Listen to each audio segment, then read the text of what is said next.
Good morning, ladies and gentlemen. Welcome back to the All-American Savage Show podcast. I am your hostess with the mostest. I was going to think of a joke of something to do with being white, but I got nothing. It's terrible. I have great credit. I don't know what you want me to say. My credit's amazing. My credit's amazing. I normally come up. I'm pretty good with the jokes. Like that one just automatically right off the bat, brain fart. That's great. It's going to be a great day. It's going to be a great day today. It is. Good morning, ladies and gentlemen. Wherever you're listening at across the world, we want to say thank you for joining us today, for sharing the podcast. Dude, the most recent YouTube video is up to like 86,000 views. Thank you for that. It's going viral on TikTok. Mm-hmm. Not on my page. Somebody ripped my shit, and it's good. I'm a little pissed. It's a lot of people. I'm a little miffed. At first, I wasn't, and then it's just like, okay, these are getting millions of views. It's like, you sons of bitches. You know, it's all about getting the message out there. It is. Is it? Fuck the Nah. Oh my God. Yeah, it is what it is. It is. It's cool though, because I see people, I read some of the comments like, oh, that's John Burke. And it's like, oh, I'm glad they at least recognize me and they tag me. So, and you know, to be fair, a lot of these accounts don't know who I am. So I'm not really mad. Yeah. It's just, I'm happy that people are seeing it and they are agreeing with it, that they're kind of seeing the humor behind the John Ross parody. Did you ever think this would take off the way it has? No, I didn't. Not people really. People are literally painting me. They're painting John Ross. They're painting John Ross. They're painting John Ross. Like I posted some. I'll have to post them on my Instagram again. Like somebody literally. It was like really good paintings. They were like, I would totally fuck me. I would. Like I'd look amazing in that. Oh my God, it's good. It's awesome to see. And I got another video pulled from TikTok because they're saying it's very mean spirited. It's like, oh my God, very mean spirited. It's very mean spirited. Like you can't. Ugh. This is what the left does. It's comedy. It's funny comedy. And if it goes against their feelings and hurts and upsets them, well, then they don't like that. That's just not funny. Well, humor is subjective. It's not my fault that you have the humor of a fucking slug. Like, I'm sorry. It's not my fault. So it's called variety. It is. We need more variety. Oh my God. A grown male using TikTok. You're using YouTube. What the fuck are you on about? He's sitting there like, a grown man using social media. So are you. Like, and that grown man's got 160,000 followers. And if you watch the content, it's all politically based and it's fucking hilarious. So you could take your little boomer ideology and go, well, I can't tell you what I want you to go do. I'm going to tweet about this. I'm going to tweet about this. I'm going to make a car rant video. I'm going to make a car rant. Fucking losers. I hate people like that. Like, imagine a grown man on social media as you sit here and use social media. I don't know. Far be it from me. But I was apparently told that I have to speak nice about Latinas or I'm going to be in trouble. I'd made a statement like before when I talked about there's just something about Latina women that I saw this meme a while back that it was one of the military meme communities. And it was like an E3. And it said, why are you in trouble? I said, because of those thick ass Latinas. And I commented, I was like, I feel that, brother. I feel that. So I'm supposed to like be nice to Latinas now. I've never been mean to them. I don't have a death wish. I know better. I know what happens when that happens. Like it's, Like, what are your thoughts on Latinas? I ain't got a damn thing to say. I ain't saying a fucking word. That or like black women. Like, not saying a word. Not saying a word. Okay. Because those are those women that are like, there's something about those women that they have, I don't want to say like motherly nurturing way to them. It's just like, you don't want to cross them because you love them. It's like, that's the woman that you want on your side. That'll be there. Like, I don't know, they'll call you on your bullshit. They'll be there for you, but it's just like, they demand they demand respect. But they also show it in return. Like I have a lot of respect for that, and I'm also very afraid. Okay. And maybe secretly I'm turned on by that. I don't know. All right. So this is a weird start to It did go a weird direction. I saw something on the computer that kind of reminded me of this, like these thick Latinas. God bless them. Okay. Oh my God. Good for you, buddy. And then while we're on the subject, well, we're not, but I'm leading into it. I'm over. Like we're hiring at Shell Shock again. We're getting the stuff. We're gonna be hiring again. We need some more people. Social media manager and some other stuff that we got coming up. I don't understand. I don't get what the deal is with people that work now or they don't want to work. Like it's very infuriating to put out these jobs And we have a chill environment here. People are always like, I want to work with you. You seem driven and passionate. It's like, we are actually very chill here. We don't have a military environment here. I don't want that. You come in, it's big boy rules. You do your job. The sales reflect your work. Your pay goes up. It's very simple. But instead, people, like, I'm going to tell you this right now. If you're out there looking for a job, I'm going to give you some insight. If you are flimsy with me, if you feel like we need you and you have the balls in your court, no pun intended, you're wrong. You're absolutely wrong. We've never had an issue filling a job. Some people last, some people don't. But when you go into a job and you're kind of like half-assing it, or you're what-ifing it, or you're tiptoeing, then get the fuck out. I don't want you. I don't need you. And people, I don't get it, man. I just don't get it. These sense and levels of entitlement have become just so insane to me, because in my mind, it's like you perform a service and you are paid accordingly for said service. But now everybody and their mom seems to think that you're entitled to all these things in the workplace. And I'm not talking about like, bathroom breaks. Of course, yeah, absolutely. We're not running a freaking sweatshop here. But it's just like, it feels like the more you give people, the more they want to take, and the lazier they become. I've seen that for so many times, and it's just like, I'm fucking tired of it, because all these people out there, all these socialists want to sit there and say, these CEOs don't care about their employees. Bull fucking shit, we don't. The problem is that we do care, and then on a dime, you beat bricks. It's like, okay, well then fuck off. You want loyalty? You want to be taken care of? We do that. And then when you find like, you're like, I just don't like, well then fuck off. I hate to say it, but it's the truth. It's kind of like holding in the army. It's like, we're one big family. It's like, no, we're not. No, we're not. I'm not even going to pretend. To me, it's like family are the ones that showcase loyalty, and they stick with you through thick and thin. And that's the other thing I've learned about having a small scale business and growing it, is that it takes a special breed of employee. Like, if you're going to apply to come work at Shell Shock, you need to know this right now. You need to know this right the fuck now, right off the get-go. Your job, duties, and responsibilities are ever changing. Why? Because we don't fucking know what we're doing half the time. Not even going to lie about that. I'm not going to sit here and lie to you, folks. All these startups and shit like that, we know which direction we're going in. But I've said so many times, it's throwing shit against the wall and seeing what sticks and what works. Now, I'm not sitting here saying that we're like blindfolded and just kind of fucking around. It's like, well, let's hope. We have a general idea, but there's so many programs and things that we're learning. And when we bring certain employees in, it's like, look, this is kind of the direction that we're going, and this is what we need you to do. We need you to learn this. And when you do learn that, or when you do learn whatever, you're going to be paid accordingly. And we've given so many pay raises to people. It's like, rising tides raises all ships. We don't keep anybody like poor here. But it's just like, if you apply for Shell Shock, know this. Your shit's going to be changing constantly. Well, I shouldn't say constantly. You're going to be learning new programs. Yeah. Shit that I don't even know, but that's what I'm paying you for. And if I see that you're making us money, I'm going to give you a pay raise because I want to keep you. But these motherfuckers, you don't want to invest in anything. Maybe it's, it could be because... Maybe it's because in the past you were treated horribly at a different job, and then you're kind of, you dwell with that feeling, and I get it. It makes sense to me. But fuck me running, man. Like, I'm telling you right now, like, people come in there with their hands out saying, I expect this. Well, then you keep fucking moving down the road, buddy. Keep moving.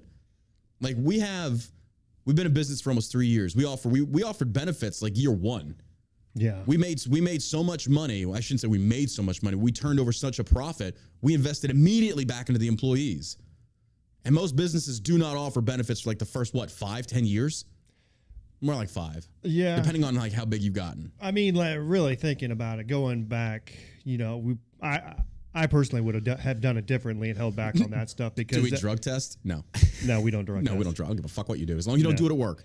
But no, you're right. We wanted to come out and we give so much, but we've been fortunate to be able to keep plugging away here. Yeah. So, but yeah, I mean, looking back, it's been an experience. Oh, it has a learning experience for sure. I mean, we've made mistakes. Like that's the other thing. Like people don't seem to understand. It's like we do make mistakes. Yeah. And it wasn't like just like an overnight success. No. Success either. It's been a constant grind over the past 5 years, 10 years. Yeah. Like just continuously working on stuff, and then finally, you get something that catches. Gets traction, and then you got to ride that wave. Josh and I worked together before Shell Shock. We tried the podcast, we tried the YouTube. The YouTube videos worked, but it wasn't enough to like sustain a good income on. Right. But then when he came to me about Shell Shock, like everything that we'd done together kind of just meshed. It was like, okay, we already know as far as social media shit like that. And so it was, again, throwing shit against the wall and seeing what worked. But fuck me running. This is what I've had to explain to people. It's like, you come into a new startup business. That means we have to have a special kind of employee. And it's not someone that I feel is going to have to be like, you have to possess some certain high level of intelligence. You just got to be flexible. Willing to learn. Good attitude. I mean, here's the thing. It's kind of like if I come into your office like, hey, this is the program. I don't know it. I need you to learn it and then brief me on it because I ain't got time for this shit. I got to do other stuff. I have my slice of the pie. And then people don't like that. It's because, and you know, Tyler brought up a good point. It's like people like coming into a 9 to 5, knowing what they're doing. They don't require a lot of training and they can just do it. And I understand that. I'm not knocking that.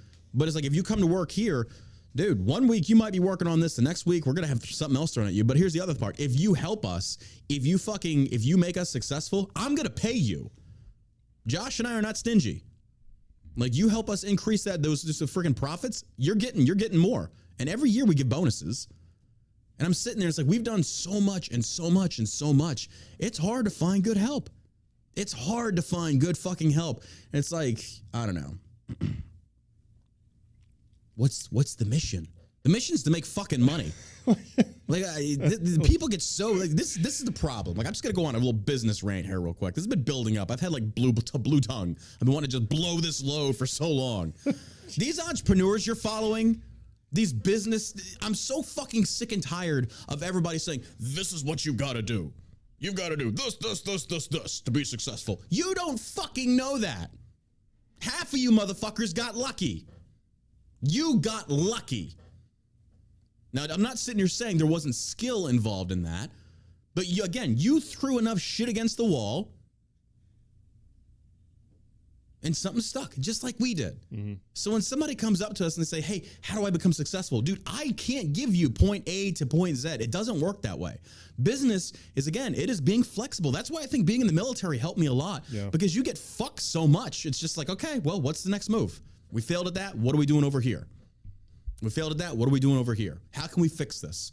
And we have never, that's the other thing. It's like I seem to think like people think that we're going to be like people are afraid of me sometimes. I get it. I was a drill. I understand that. The podcast is very intimidating. It's very passionate. I get that. But I'm like the most chill dude you've ever met. I mean, the podcast is one thing. That's like being in the arena. It's like, yes, we're going to talk about this. We're going to fucking. But I'm just saying. I don't know. But if you want to come work for Shell Shock, we're going to be hiring again here soon. I'm going to put join the Facebook group. Just look up Shell Shock CBD. Join the Facebook group. We'll put it in there. Yes, you got to be in-house. I'm not outsourcing. We're not outsourcing. I don't believe in outsourcing. Some things we have no choice on. I want you here. Because here's the other thing. Here's the other thing that pisses me off. It's like employees are like children sometimes. They're going to get away with what you let them get away with. If you outsource a job that says, hey, you can work from home, 9 times out of 10, they're going to fuck off for a little while. You're not going to get the best amount of work out of them because they're going to be at home. And I would do the same thing. It's like, I got to do this. I don't want to say that's everybody because there's a lot of people like my wife works from home. Right. So well, she's also lazy, Josh. She's also fucking lazy. Laura, you haven't been into work in 2 weeks. I don't give a shit about your surgery. You should be here. There are amputees out there. No, I'm playing. I'm totally kidding. She's going to come in here like scalp me. Yeah. Hit you with a crutch. Josh is like, okay, I'm going to let him do this, but he's going to die. No, but I mean, there's a certain person that can do that stuff who can regulate their time. And we haven't found them yet. We haven't found them. The point is, we haven't found them. They're out there somewhere. I know you're out there somewhere. The person that can work from home and be motivated, not have to have somebody with a thumb on your shoulder watching every movement. I know you're out there. Call me. No. It's true. It's true. People are just weird. And I get it, though. But people are going to do what you let them get away with. If you say, hey, it goes hand in hand with like the federal employees and like the VA. If they say you only have to make like the front desk workers we've talked about, you only have to make 25 appointments per day. Do you think they're going to go out of their way to make 30? Or fuck no, they're not. They're doing 25 and they're going to sit around and fuck around on TikTok. How do I know this? For years, I've watched the VA. For years, I've gotten DMs and emails and messages about the VA and the fucked up people in it. It's the truth. People, when there is no incentivization, number one, it takes a special breed of person, like to be in a startup business or to be in a small business and help scale that thing. It takes a special breed of person, someone that can be flexible, and they're okay with that. Those people are hard to find. Mm-hmm. They are very hard to find. I don't know. Just me. I'm just tired of it. I'm so tired of it. I'm so sick and tired of it. Everybody with their hand out. It's like, gimme, gimme, gimme, gimme, gimme. What are you giving me? Are you actually coming in here and work? I think people just want this cake-ass assignment or this cake-ass job. And to get like, it's kind of like, well, it's like these women. It's like, I want a man that's got to be like 6 feet tall. He's got washboard abs. He makes over 6 figures. He drives a freaking, a Lambo. Oh, okay, cool. That's so what do you bring to the table? Well, I've got my GED. I'm about 100 pounds overweight. I've got 10 kids, but I'm a queen. No, you're not. You want a man that I don't even want to go down this road, but you get the gist of it. It's like you want somebody that invests so much in themselves, has made so many sacrifices, and you've done nothing. You yourself have done nothing. No investment in self, no investment in career, and I'm not knocking mothers. Please don't take it that way. That is a whole different genre. There's nothing wrong with being a stay-at-home mother. There's not. But that cooking better be on point, goddammit. You better make some bomb-ass fajitas is all I'm saying. No. It's just that everybody has these high expectations, these high standards, but it's like, but what do you bring? And as an employer, it's kind of like, okay, you want $30 an hour. Why are you worth $30 an hour to me? Are you going to increase my sales? How like, give me some examples here. And everybody's just like, gimme, gimme, gimme, gimme, gimme. I'm not giving you shit. You earn it. We have a 3-month probationary period here. 90 days, then your benefits kick in. You don't make it 90 days, you're fucking gone. And how many times? There's a reason we did that 90-day probation. Because how many times does somebody come in here, they're like bright-eyed, bushy-tailed, like, I'm ready to get to work, ready to do this. After 90 days, like, well, I just don't feel like being here anymore. It's just very, I don't feel like I fit in with this company. I'm like, fuck off. I know. Fuck off.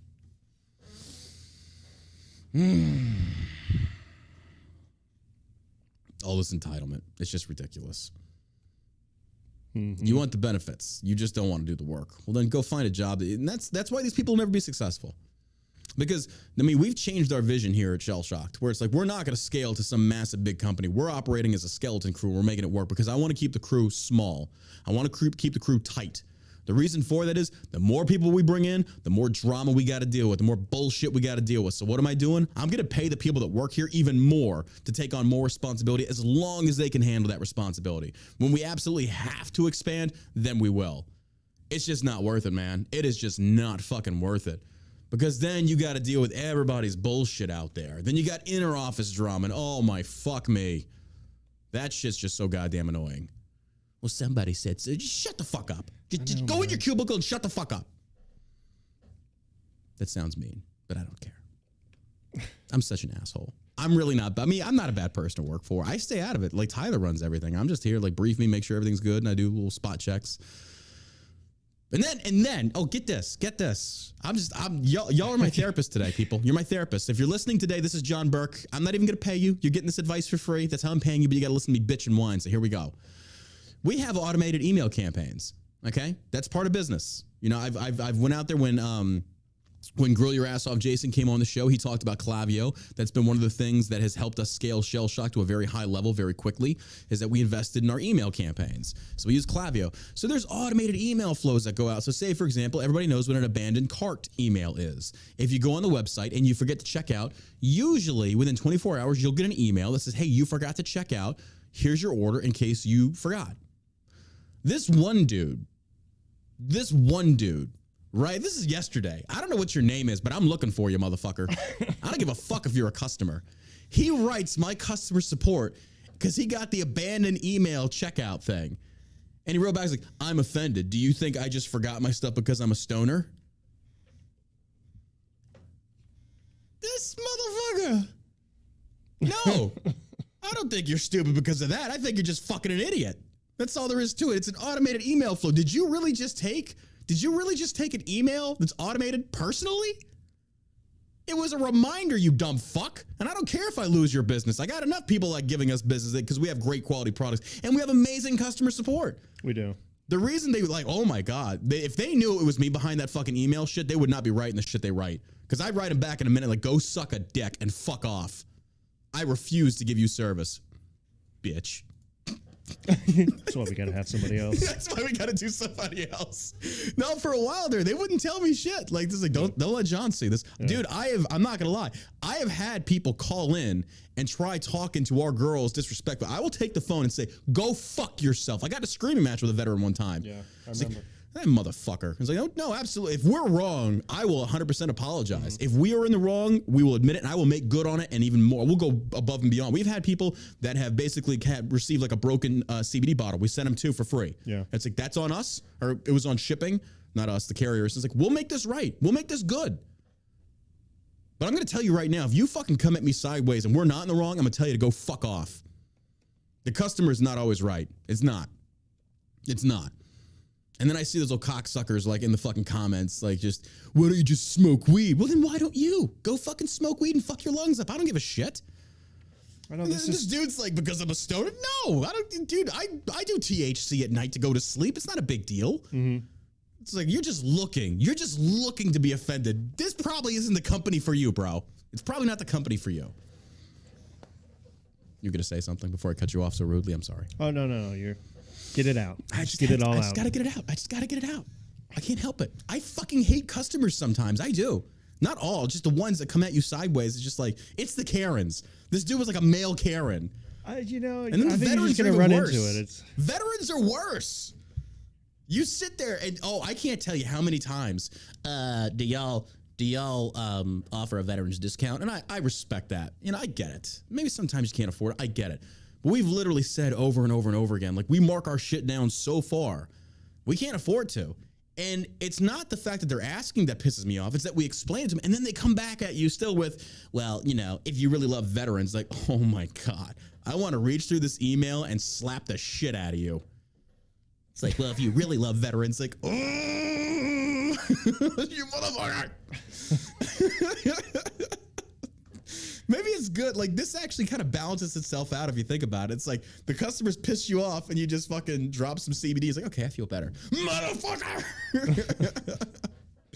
Oh, my God. And no, we're never going on Amazon. Fuck no. Fuck Amazon. You can make a lot of great money on Amazon. We're not doing it. I'm not supporting that company. Fuck them. Okay. Motherfuckers. You're just gonna have some people like that. But our ratio though, it's we have an amazing. It's like 99%. Positive experiences, but you do have that 0.1% little shithead. You just want to punch in the fucking face. Who you face. talk about and kind of laugh about a little bit, but I want everybody to be happy. Absolutely. If I want you to have a good experience here, I want you to. Enjoy your product. But that's what pisses me off. It's like the product is amazing. The customer support is amazing. It's nothing but amazingness across the board. But yet they will still find something to be pissed off about. It's like, what is wrong with you? Some people just go through a bad day, I think, too. I don't know. I like to give people the benefit of the doubt. I think they can go fuck themselves. That's where we balance each other out, I think. That's true. You're the yin to my yang, Josh. I love you. I appreciate you. That's right, gorgeous. But when Josh gets pissed off, that's when I'm like, okay, things are really bad. Like, Josh, no, people don't realize you're my metric. Josh is the metric. When Josh comes out and says, fuck that motherfucker, it's like, oh, it's bad. Okay. Like, it's really bad. It's like, okay. John goes off with a heartbeat. He's like, you motherfucker. And Josh, okay, let's just chill. And then when Josh gets fired up, like, I'm kind of like, well, I'm going to step back from this one because shit's bad. People probably think I'm like this in real life, too. Nope. I can tell you, our management company doesn't like us very much. Oh my God. do we tell them? Do we tell them? These people are slumlords. They're fucking slumlords. Ah! That was a mistake we'll never make again. We learned that the hard way. 5-year contract. We learned. We learned. God, I know. Oh my God. But Josh may or may not have called the woman a bitch. On my way out. On the way out, she heard under my breath. You fucking bitch. Like, I get stuck in this position where, like, we pay for everything. We got to cover everything. The AC, I'm used to the one being door hated, is like Josh hanging on. That's hated on this. I'm like, Josh is like, he's a bear. He's a teddy bear. He's a good dude. And she's like, that doesn't like him. He called me a bitch. Well, maybe that's because you are one, Karen. I don't know. Tyler went over there and talked to her. It's like, she doesn't care for you guys too much. Good. Tell her I said go play in traffic. I don't give a fuck. Like, well, that explains why she brought that nerd guy out. We went over there and talked to her about the door. We had a structural issue, and it's literally in the lease that says, hey, you got to fix this. And they're like, well, no, we don't. It's like, oh. I know. Yep. Douchebags. Those are the parts of the business books that you don't read about. It's like, what happens when you got a fucking, a slumlord? And, it's not a bad facility. It's just that they ask us to pay for shit. It's like, no, we've invested so much in this building. I mean, fuck, we built out the studio for like $10,000. Like, we invested into this. Mm-hmm. But I'm telling you, when we leave, I'm pissing all over this place. I'm gonna take a big steaming shit in the corner. Oh, absolutely. Big steaming. Yeah, we're not getting that deposit back, I don't think. Probably not. Fuck them. BRC also referred to Trump supporters as radicals. Huh? Oh, I don't care about that. Dude, I'm not following Black Rifle. I don't like their coffee. It's whatever. Because I see another article out that apparently Jerry Jones is now like. Here's the other thing. BRCC is now in the Dallas Cowboys Stadium. They're serving that coffee. Like, they're growing. Yeah, they're growing. Like, these guys is like, that's what your goal is, to get to that. Yeah, big. That's great. It's great. But no, Evan Hafer has said some stupid shit. It's like, you probably shouldn't have done that New York Times interview. You probably shouldn't have done that. Not a smart move. It's like, you mean they misquoted you and took you out of context? What? It's like going to CNN for the truth. It's like, come on, dude. Come on. But some of the things he said, I don't agree with. Absolutely not. But there's other great coffee companies out there as well. There's enough table for everybody to eat at. You've got Frontier Coffee. Jesus Christ. Frontier Coffee Company. You've got Red Clover Coffee Company. You've got, man, there are so many different veteran brands out there of coffee and they make good stuff. Yeah. So if you don't like Black Rifle, there's a lot of other great coffee companies to go to.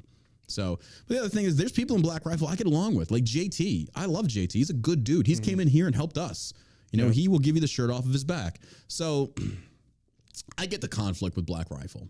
We've never really drank their coffee. I'm not a big Black Rifle fan, and I'm gonna piss y'all off even further because I know the veteran cult community is gonna hate me for this, but I like Starbucks. Do you? I do. I don't. I don't like Starbucks at all. Well, that's because you're a communist. Are you? Nah, probably not. I just don't like it. Yeah. Some people, no, it's definitely, it's much more sweeter. It's not even that. I just like a regular coffee with cream and 2 raw sugars, and it tastes like someone spits in it anytime I go there. Like, if Starbucks is the only option, it just doesn't taste good. Right. Have you had their caramel macchiato? No, because I'm not a homosexual. What's wrong with liking penis and caramel macchiatos? Maybe you just haven't lived, Josh. Jesus. Maybe. Wow. No, I don't like sweet coffee. I do. I like the regular. Everybody's got their own blend. I get it. Yeah. I get it. But, to each their own. Folgers. Folgers is like 80% garbage. What do you mean? Like Folgers coffee. What do you mean, what do you mean like 80% garbage, though? I heard it's like when they go out and they harvest it and the beans and everything, like garbage gets put into it and they grind it up. So, with coffee grounds. Yeah. Like real fine coffee grounds. Yeah. So, like, inside of that, it's supposed to be some garbage in it. Oh. That's what I heard anyway. That's hot dogs. It's hot dog. I love hot dogs. I don't care. Anyway. Well, just, if there's other veteran brands of CBD. Yeah. But fuck them. Come use They're garbage. They're garbage. No, hey, props to them. Again, there's enough room at this table for everybody to eat, man. We would never take business away from other people. Like, not intentionally, he said as he winked to his partner, fully knowing he does the exact opposite. Yeah. No, I've tried Frontier. I like his stuff. Red Clover. Red Clover has a whiskey blender. I forget what it is. It smells amazing. It tastes good. Yeah. And then there's the, it's the Death Brew, I think it is. Like, they make some, I can't drink that. It's strong as fuck. I've had it a few times. I'm like, Jesus, it'll put hair on your fingernails. It's, oh my God. It is like if you really want some strong ass coffee, like, yes, absolutely. But, no, because I get hit up about that all the time. What's your stance on Black Rifles? I don't fuck with them. I fuck with JT. I fuck with a few other people. Like, they were at the FitCon. I went over to the booth. We gave them a bunch of free stuff. I was like, hey guys, like, I support y'all. Mm-hmm. I was like, I don't agree with how the company handles some of these things, but that's just them. Whatever. Evan Hafer, you just said some really dumb shit, but whatever. Everybody does, but I don't know. I think because it's like, if you're an influencer in the veteran space, instantaneously it must mean you support everybody across the board. It's like, no, I don't get along with a lot of people because I think they're fucking stupid and they probably think I'm stupid. It's just that one of us actually is stupid and it ain't me. Ego big enough to fill this room, baby. Nah, I'm playing. No, there's a lot of people in the influencer space, whatever you want to call it. We just don't see eye to eye. And it's not that I hate people. It's just like, no, I just don't want to do business with you. And I have tried with certain people. It's just like, this was a bad thing. And the thing I've learned is, like, the more that we stay on our own, the less we get stabbed in the back. Yeah. That's the truth. It is the truth. The truth. It is the truth. Oh, and there's a lot of great veteran beer companies as well. They're brewing stuff like that. And the thing that makes it so difficult is because you got to have distributors across the nation to carry your stuff, and that is hard. Death Wish Coffee, that's the one. Thank you, Death Wish Coffee. Their stuff is strong as fuck. I'm serious. If you want a powder keg and a coffee cup, that's the one. Really? Oh, dude, I'll have to get it for you. Like, I drank it. I was like, Jesus. I don't like it crazy strong. It's crazy strong. Like, it's good. It's good. Just like coffee that tastes like coffee. Yeah. Cream, sugar. Yeah. Just the American cup of coffee. I agree with that. I don't know. I don't know. I like my coffee frou-frou. Yeah. I like the frou-frou coffee. Just trying to ease back on the sugar. That's all. Fair enough. I get that. Man, a lot of news. So much news. It's uncomfortable how terrible this administration is getting. Oh my God. So terrible. People are saying Death Wish coffee sounds toxic. No, it's just good coffee. I mean, don't get me wrong. I've worked with Frontier Coffee Company. I think he's an ex-Army Ranger. Good dude. The one thing I'll respect about him, he doesn't give a fuck. If you go on the Frontier Coffee Company page, that dude does not hold back, even on his business page. He puts it how he will. Like, he's like me on steroids. Like, because on the Shell Shock page, we don't put anything political. There's a lot of people that follow Shell Shock that don't know who I am. And when they do find out, that's kind of like you sure you still want to support the company? No, we've never gotten Shell Shock political except 1 or 2 times. Bro, Frontier Coffee, he don't fuck around. Like, he hates Biden. This guy's a lover of freedom. And that's why it's like, I get it. If that's the way you want to do business, I am not knocking that. Yeah. I get it. Knock yourself out. And then, it's just up to the individual, because I've told people, it's like, once you cross that political line, there is no going back. There is no going back. You have crossed the threshold, and you will forever be remembered for what you said. Yeah. So be very sure you want to take this step.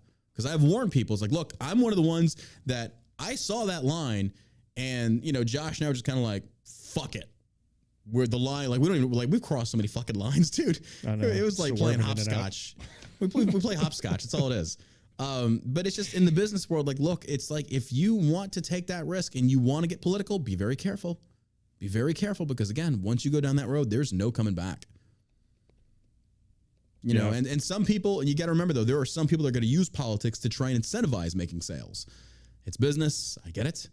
Grunstyle's done it for many, many years. They made money off of dead cops and, stuff like that, which why I left them and stuff like that. But I just feel like if you're going to virtue signal with your company, be very careful. It could blow up in your face. Mm-hmm. It really could. For me, that's why I feel like we walk a very centrist line. It's like, we support freedoms. We want people to be able to do what they want, say what they want, dress how they want, love who they want, fuck who they want, marry who they want. I feel like that's a good line to be on, because I feel like it's true to our core values as far as independent liberty and freedom. Except abortion. Then you're just a murderer. So and there went another line. Oh my God. Don't talk politics. It comes to business. Also, don't go woke. True. I mean, you got to figure out your audience, I guess. Like, the other thing is kind of like, I'll put it this way. Jerry Jones is catching shit because he's selling Black Rifle. Not because of Black Rifle's stance, whatever they are. I don't know what they are anymore. Mm-hmm. But it's because the name Black Rifle is offensive. Yeah. He's catching shit for that. Because the words Black Rifle, like, so what? You want like White Rifle? Like, what are you talking about? This is what people are offended by. That's the dumbest. It's the dumbest fucking thing I've ever heard. You could bring up. Yeah. Like, Jesus. My God. That's what we're pissed off about today. You've got it good in America when you're bitching about the title of a company, the name of a company. I know. Like, really? Black Rifle is what really offends you? That's what offends you? Did you hear about the 50 people that were killed in the trailer just last week? Mm-hmm. No, it's Black Rifle Coffee. That's what. Okay. We should call it like White Rifle Coffee. We thought about making a coffee company here. We're gonna call it like Black Pistol Coffee Company. Black Pistol. Black Pistol. Oh my God. Black double barrel shotgun coffee. I'm honestly happy in the sense of what Black Rifle has represented, though. I don't agree with their politics. Like Evan Hafer, I'm talking specifically to him. I don't agree with his politics. I don't even know what their politics are. Neither do I. Because I've seen a lot of their stuff. I feel like it's mostly patriotic. Yeah. A lot of gun shooting stuff. It was the Kyle Rittenhouse stuff. Their commercials were Their commercials are really cool. I like them a lot. Yeah. I mean, they're amazing content creators. Like their content is JT doesn't get enough credit. Like those dudes put out some really good content. Yeah. But as far as Evan Hafer, like I just don't know his politics and the things that I've seen, because people send me this shit all the time because they think that I'm close with them. I'm not. I don't talk to them. I talk to JT. That's it. And just like, what are your stances on this? Like, you know where my stances are at. I'm pro-Constitution. So if their views go contrary to that, then no, I don't support them. I don't agree with them. But they do represent something that I feel is like really good in the veteran community, that veterans can make it mainstream. Because whether people like it or not, they're a main competitor with Starbucks now. Oh, yeah. They are blowing the fuck up. I'm glad about that. Yeah, good for them. And their shops are popping up all over the place. There's one in Plano now. Yeah. I'll have to try it. But I think that's also, when you have a cult-like following, you got to be very careful. Because it's essentially, you could shit in a box and they're going to buy it because it has your name on it. Therefore, the quality, I'm not saying this is what they're doing. I'm saying I've seen other companies do this to where your quality of product and stuff like that drops because you know people are going to buy it, just like Harley Davidson. Here we go. I pissed off all the Harley people. I'm just saying that when I had a Harley, a spark plug was like $5. I was like, why? Is it because of the name? I was like, fuck the name. It's a spark plug. It should be like 75 cents. You're paying for a name. And it's like, whatever. I don't agree with that. But that's where I stand on that. I feel like we pissed off enough people this morning. Let's get into the news. Let's piss them off even more. Look, I just want to clarify. I got no beef with people. I really don't. I don't care. I wish everybody success. I wish them best of luck. You know, someone says, I love you, John, but I get my gummies somewhere else. Well, then fuck you, mofo. Son of a bitch. You're dead to me. Fucking dead to me. God, how could you say such a horrible thing? Oh, wow. Nah. All right, let's get into it. Eric Swallowell. Jesus, this guy's such a douche. Such a fucking douche. I really hate Eric Swallowell. I can't say what I hoped happens to this piece of shit. This guy is such a... There's a difference in sensationalizing and willingly dividing the country just for the sake of the division versus standing true on your principles and beliefs because you believe in them. Eric Swallowell is someone that wants to divide. This guy literally, and this isn't even the worst thing he's tweeted, but I want to get to it, but you can like debunk everything this fucking moron tweets. And once again, proving that you can have an education as a lawyer and still be a fucking idiot.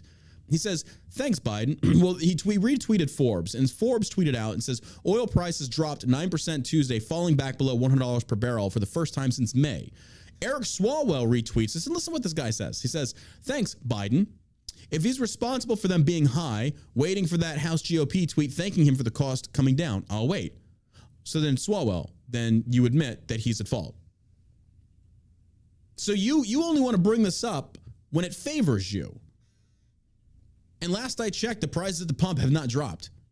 It takes a long time for that actually to happen. But Swalwell, by your own admission, you just admitted that Biden is at fault. Now, of course, the president doesn't directly have control over gas prices. Nobody is saying that.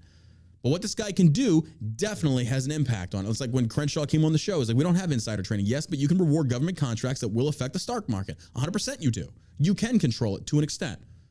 By proxy, the contracts that you put out there. 100% you do. But Swalwell literally just admits that Biden is responsible for what happened. 100% he is. And then people try and blame it on OPEC. It's not OPEC's fault. But that's not even the worst thing. Now, we all know where I stand with Lauren Boebert. I'm not a big fan. I'm not. Marjorie Taylor Greene either. I'm not. I respect the fact they have guts enough to stand up and speak out for the beliefs. I respect that about them. So, I mean, it was just like not even too early. It was like last week we went into the very intricate discussion of church and state being separate and the reasoning why. Because Boebert believes that it shouldn't. The church should govern the state. I disagree. Literally a violation of the First Amendment. Literally a violation of why America was founded. I'm not going to get back into that. But here's where Eric Swalwell crosses the line. He tweets out July 5th, and he says, let's start drawing straight lines. There's a picture of Lauren Boebert holding an AR-15 platform next to a picture of the Highland Park shooter.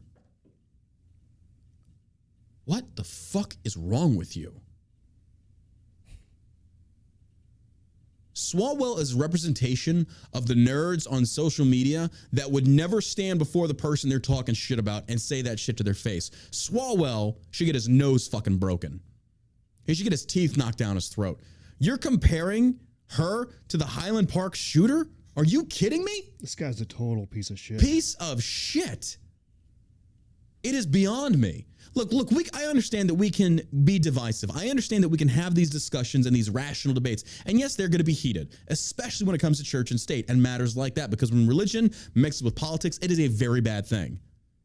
But when you've got a sitting congressman, Representative Swallowell, who tweets this nonsense, this tripe, like, dude, what is wrong with you? Bro, I hope somebody beats the fuck out of this guy.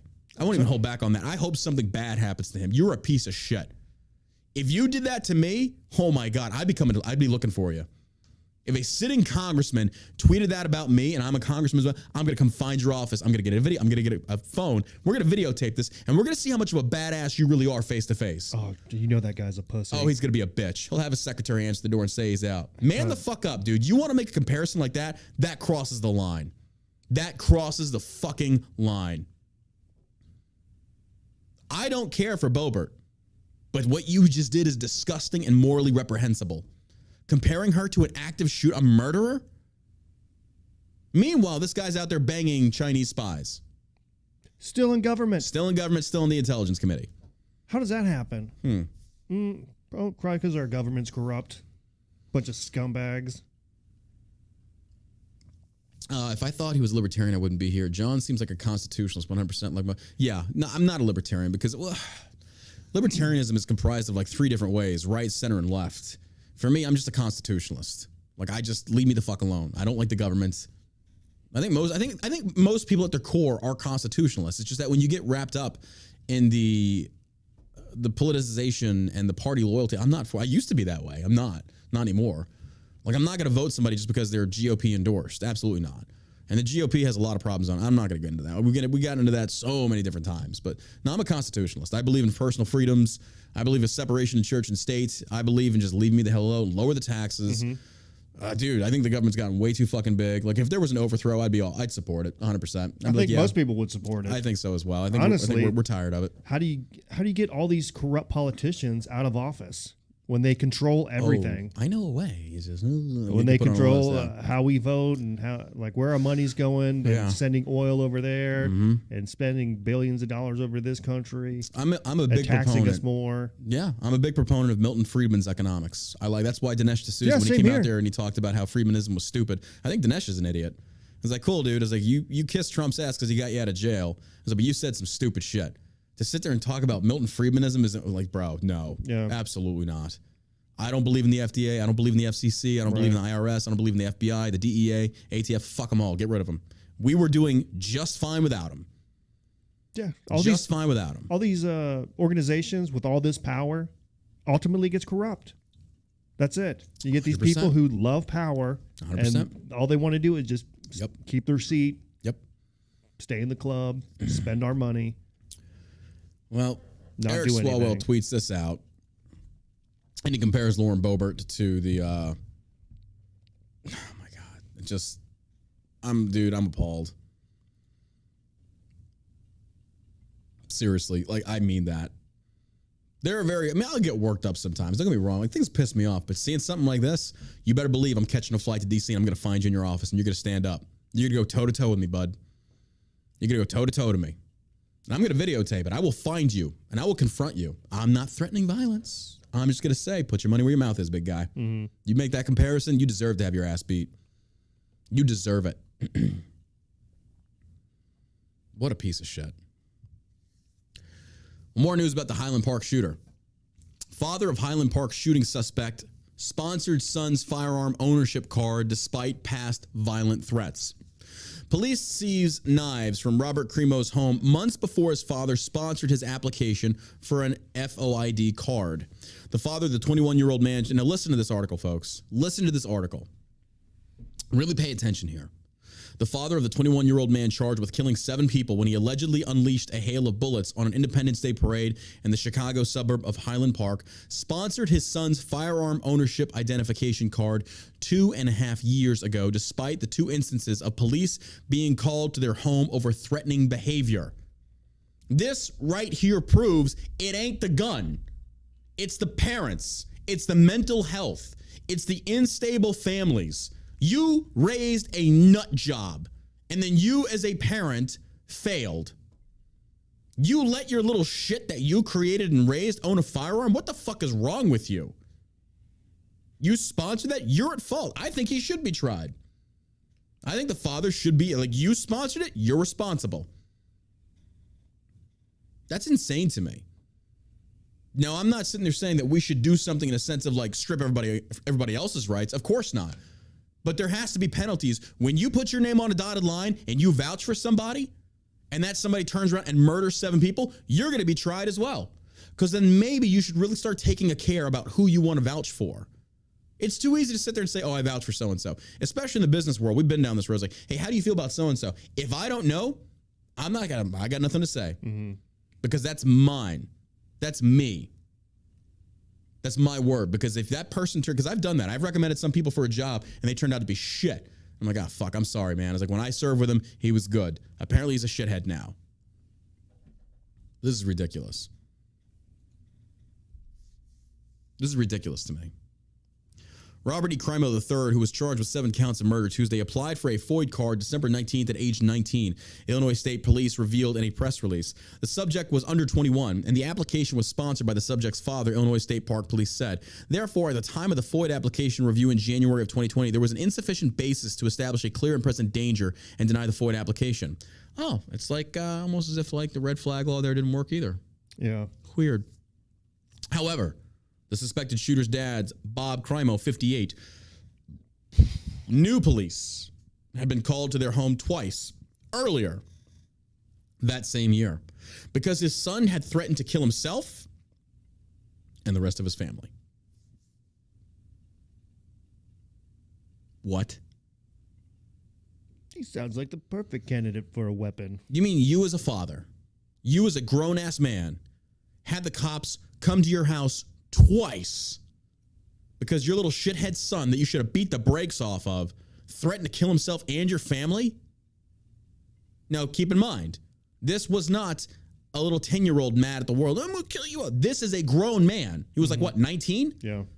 I was in Iraq when I was 19. I was actually back from 9. No, I was still 19. Yeah, because we had to get extended. Whatever. Case being, he's a grown-ass man. And you as a father sponsored him to get... Wow. But you know what'll happen? Both sides of the aisle will try and pin this on one specific little banner they want to hoist to score political points on the other side. And no one's going to say, why were you such a shit father? And I think the reason most people don't want to go that route is there's nothing they can do about it. They don't like feeling powerless. The father should be shamed publicly. Blood is on your hands. Now, granted, the shooter is ultimately responsible. I'm not trying to pass off that blame. That shooter's a piece of shit. He should be executed.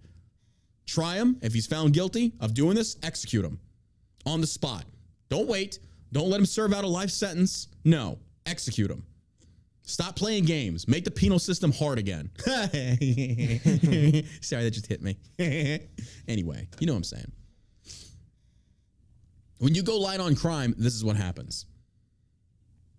And you just look at this kid and you can tell this is what happens when you praise mental instability. Yeah, he's got some issues there. Clearly. This is what happens. Instead of like condemning, or I shouldn't say condemning mental disorders, but as far as like categorizing mental disorders in departments such as, or categories such as, you need to go get help, this is not something that should be praised. Why are we out here praising schizophrenia?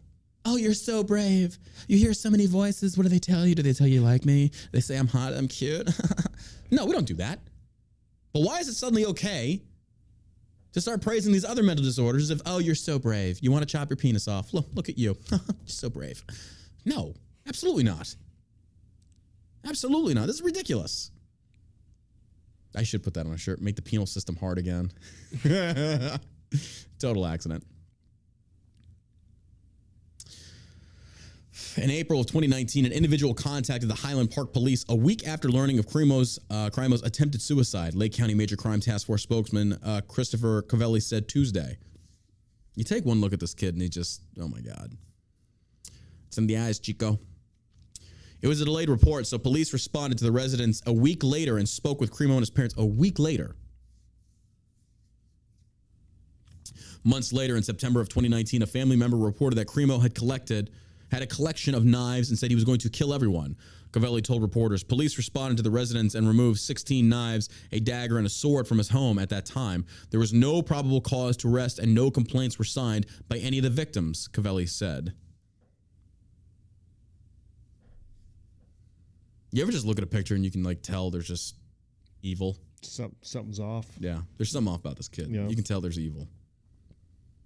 The Highland Park Police Department did, however, notify Illinois State Police of the incident. At the time, there was no information that he possessed any firearms or any rifles, Covelli said. In order to purchase a gun legally in Illinois, one has to possess a FOID card. That's a process that is solely managed through the state police. I'm not able to speak to that process, Covelli added.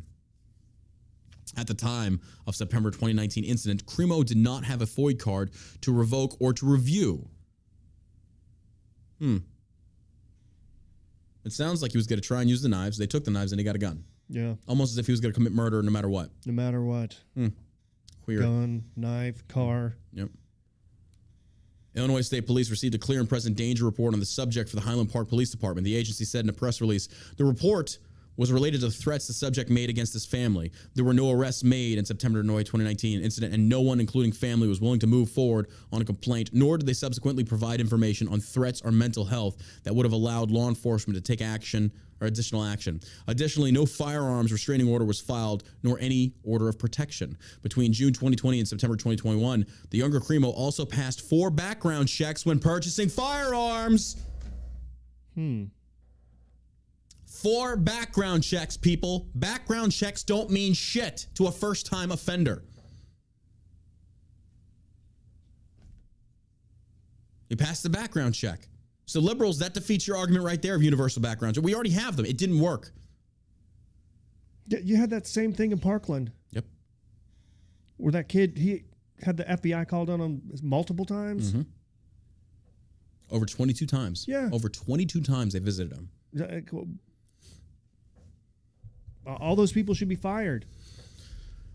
September 2019 clear and present danger report indicates when police went to the home and asked the individual if he felt like harming himself or others, he responded, no, Illinois State Police said. What do you expect him to say? You think someone's going to admit that to the cops? Additionally, and importantly, the father claimed the knives were his and they were being stored in the individual's closet for safekeeping. You've got a father whose son at 19 said he's going to kill himself and the family, and you allowed your knives to be stored in his closet? What the fuck is wrong with you?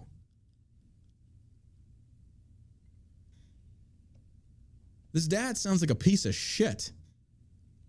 Highland Park Police responded approximately 10:15 a.m. Monday to report of an active shooter in the area of Central Avenue and 2nd Street while an Independence Day parade was in progress. Police are seeking information on one specific witness based on video surveillance. Investigators are very certain there is a female witness who saw Cremo drop an object believed to be the rifle inside a red blanket behind a Ross, a cosmetics location at 625, Covelli said. We're not able to identify the witness yet, but we're asking if you are the witness and you are hearing this, please call 1-800-CALL-FBI. The investigators would really like to speak with you about this, Covelli said. Hey, here's an idea. Here's what you could do. You could take those January 6th investigators and put them on this. I mean, they were pretty efficient, right? Yeah. The insurrection people, right? Oh, yeah. Yeah, that one. Perfect. Yeah. What if we got the FBI on those? Because, you know, they biometrically identified over 900 people. So, you know. You should have a mental, you should have a mental and psychological evaluation and have your social media inspected to pass a background check? Fuck no, you shouldn't. You kidding me? Really? So now you're violating all your medical freedoms? Like, no, absolutely not. That's ridiculous. And also, who's conducting these? Who's conducting these? Please, let's go into depth on this. This is why Robert O'Neill, a Navy SEAL that killed bin Laden supposedly, when he says shit like this or similar to this, no. Who's conducting these? What doctor? Do you think in this day and age, there isn't a doctor out there that does not have a political bias? All that means is that you're going to find a medical provider that's going to be more aligned with your political beliefs and go get a background check from him. Come on. It's ridiculous. It's stupid. You're not thinking this through. None of y'all do. Here's the deal. If you should get a mental background check to buy a firearm, I'll concede that. Here's my solution. You also have to have a mental background check to vote. Uh-oh. There goes half the Democrats. How many genders are there? 2. Denied. Sorry. No whack jobs get to vote. My bad. What color is your hair naturally? Blue. Denied. Sorry. We don't let psychopaths vote. I mean, come on. All right. Here's what we should do for the left. We'll concede what you want, but you have to concede what we want. You want psychological background checks to vote? Fair. Same for voting. And then what's going to happen? What's going to happen with that? All it just means our people are going to go to mental health care professionals that lean their direction politically. And if you think they don't, you are out of your fucking mind. They 100% do. They 100% do. And if you think what I just said to pass a mental health background check to vote sounds stupid, so it's the same for buying a firearm. Do I think that firearms should be sold to mentally unstable people? Of course not, but there's no way to prove that. But also, what's your definition of mentally unstable? Because for years we've been saying, like, here's what I love about this. The very same Democrats that will go out there and talk about like how, people that are mentally unstable shouldn't own a firearm. Meanwhile, come 4th of July, they're out there virtue signaling, be careful with veterans. The fireworks could set them off. They could go crazy and murder everybody in the neighborhood. So then veterans with PTSD shouldn't be allowed to own firearms? Because I have PTSD and I have like a couple firearms. And just miraculously, they've never just walked up and killed anybody.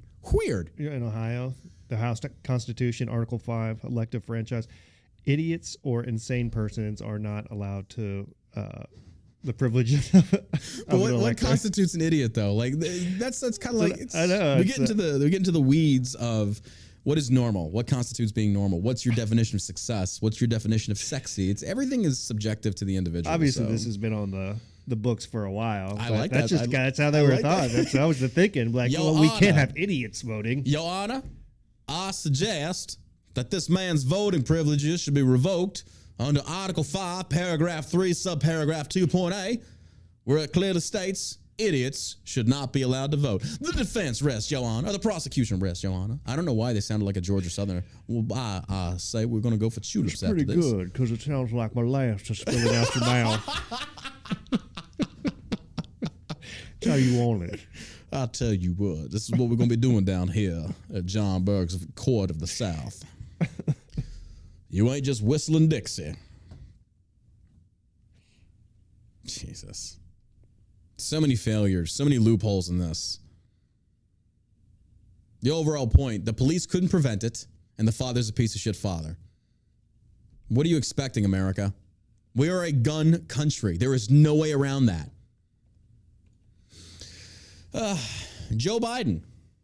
Dude, his polls, like 29 now. Now the polling says 29% of America still wants him to run as president.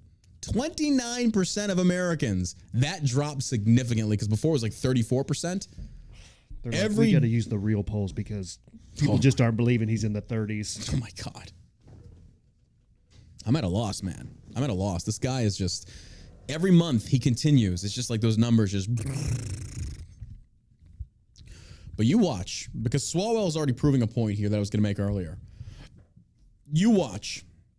Eventually, if the oil prices drop, the very same people that said it wasn't Biden as being the causation for that are now going to praise Biden for being the solution. So it's like, wait a minute. You cannot be a solution to a problem you caused. Yeah. What are you talking about? They're going to praise Biden. Like, so Biden doesn't control the gas prices, but if Biden does something to bring them down, it's like, oh, well, we should praise him. Like, wait, I thought you said he didn't control those gas prices. So now he does? Yeah. Explain that one to me, because I'm lost. I'm lost on that. Explain to me. You explain to me, you little shitheads. You explain to me, Daddy Burke, how this works, because I don't think you fucking know. We do the rest of the show like a fucking Italian mobster. That's what we do. Does that offend you? Fuck off. I don't care. I got family that are Italians. Not really, but whatever's. Doesn't matter. Use guys. Use guys. Joe Biden ships U.S. oil reserves to foreign countries. Because he hates Americans, this is from Breitbart, Josh pointed out this earlier. Because he hates Americans, President Joe Biden is shipping much-needed American oil to foreign countries, including China. The whole idea of Strategic Petroleum Reserve, SPR, which is owned by the U.S. government, specifically the U.S. Department of Energy, is to hold on to about 700 million barrels of oil in the event of an emergency or disruption. But now, because his fraudulency, Joe Biden has closed pipelines, killed oil and gas leases, refused to allow refining to expand, and has gone to war with affordable energy, the SPR is releasing about 1 million gallons a day into the U.S. economy. Ladies and gentlemen, let me put for you in better detail what this actually stands for. We are draining our savings account. We just got fired. We've got no income coming in, and we're draining our savings account. And it's not like we're out there looking for another job, because we're not. Biden has not fixed the problem. This is a very bad way to be. 1 million barrels of oil a day. Okay. Instead of doing something permanent and useful, instead of solving the crisis he created that put a gallon of gas over $5, he's looking to steady gas prices and his collapsing poll numbers by squandering our reserves. That's bad enough. And it's interesting to do this right before midterms. Yeah. Don't think for a second this is not politically motivated. Oh. Biden doesn't give a shit about the cost of gas. Rich elites don't care about money. They don't have to worry about that. They are not living paycheck to paycheck like you, the basic American, are. It's something like 73, 74% of Americans are living paycheck to paycheck. Mm-hmm. I'm not saying that's a bad thing. I'm just saying that when it comes to a $400 or $500 gas bill now, that was once like maybe $100, that impacts the wallet. That's a big deal. That's a very big deal. Biden doing this right before midterms, you know why. He's going to try and get himself a W, and it's not going to work. Americans are not that stupid. Well, Democrats are. I mean, just this way it goes. Instead of doing something about blah, blah, blah, okay, that's bad enough. So the SPR is now at its lowest level since 1986. Biden shuts down offshore oil and gas production while tapping the Strategic Petroleum Reserve to provide fossil fuels to U.S. consumers. Are you finally starting to see, Democrats, why AOC's Green New Deal was so fucking stupid? Are you finally starting to see this? Because it was the exact same idea. You're going to be paying a lot more for saving the planet. And when it comes down to it, people don't fucking care. No. Won't you ask China how they're doing it? 100%. Because they contribute most of the pollution China to the and world. India. Yep. You know, you think all this pollution and garbage into the ocean comes from the United States? It's not. It's coming from over in Asia. We actually pay Mexico and South America to take care of our garbage. A lot of people don't know that. We pay them a lot of money. I don't know what they do with it. They probably throw it in the ocean. Yeah, they're like, just put it in the ocean. Yeah. It's the Gulf. Well, then when it comes to punishing the American people who so obviously loathe, that's bad enough is never enough for Biden. Nope, he always finds a way to take his contempt for America and Americans a step further, which he has. Get this. More than 5 million barrels of oil that were part of the historic U.S. emergency reserves released to lower domestic fuel prices were exported to Europe and Asia last month, according to data and news sources, even as U.S. gasoline and diesel prices hit record highs. This guy is a globalist. I don't care about Europe, and I certainly do not care about China. We come first when it comes to energy. We've got to come first. Yeah. If the wheels of trade stop in America, we're fucked. You think China's going to help us out? Hell no. You think Europe is going to give us a fuck? Absolutely not. We're donating billions to Ukraine. We're giving away our reserves to China and other countries in Europe because of an issue they helped cause. I'm sorry, but this is insanity at this point. That's why a worldwide revolution needs to occur and overthrow every single one of these fucking governments, these globalistic shill governments. Klaus Schwab should be taken out. To sit there and the rich elites make the poor suffer, and you've got people in Congress, and you've got a sitting president, they're living high and dry. Meanwhile, you, the American citizen, in their eyes, the American peasant, are left with meager crumbs and bread scraps. Let them drive Teslas. I know. It's a $50,000 car. They can't afford that. It's fucking insanity. We've got a president and an administration that doesn't give one shit about America. But every single one of you Democrats, every single one of you leftist liberals that stood there and you bitched and you moaned and you sucked the MSM dick and you believed all the propaganda, all the bullshit, and you fell for it hook, line, and sinker because the right is full of racists and Trump's an authoritarian, blah, blah, blah, blah, blah. Now, don't get me wrong. Trump certainly has his faults. He needs to shut the fuck up half the time. I'll give you that. But fuck's sakes, you weren't paying $5 for a tank of gas. I'll take that all day long. I will take that all day long. I will read the tweets of him calling Kim Jong-un a little fat man. I will fucking laugh my ass off and then go pay $30 to fill up my tank. But you Democrats, you got to have it all or nothing. Well, guess what? You got what you wanted. And now you're paying for it. And the rest of us have to pay for your fucking stupidity. I guarantee you could go up to most Democrats and ask them what Biden's policies were pre-2020 election. I guarantee you the majority of them could not answer that. Where does Biden stand on energy independence? Where does Biden stand on all this shit? I guarantee they couldn't tell you. It was just anything but Trump, and you got it. You got it. Because the evil you know, and I'll let you finish that. And if you don't know that statement, you're stupid. This is what happens with stupid people in large numbers, ergo the DNC. Bunch of fucking morons.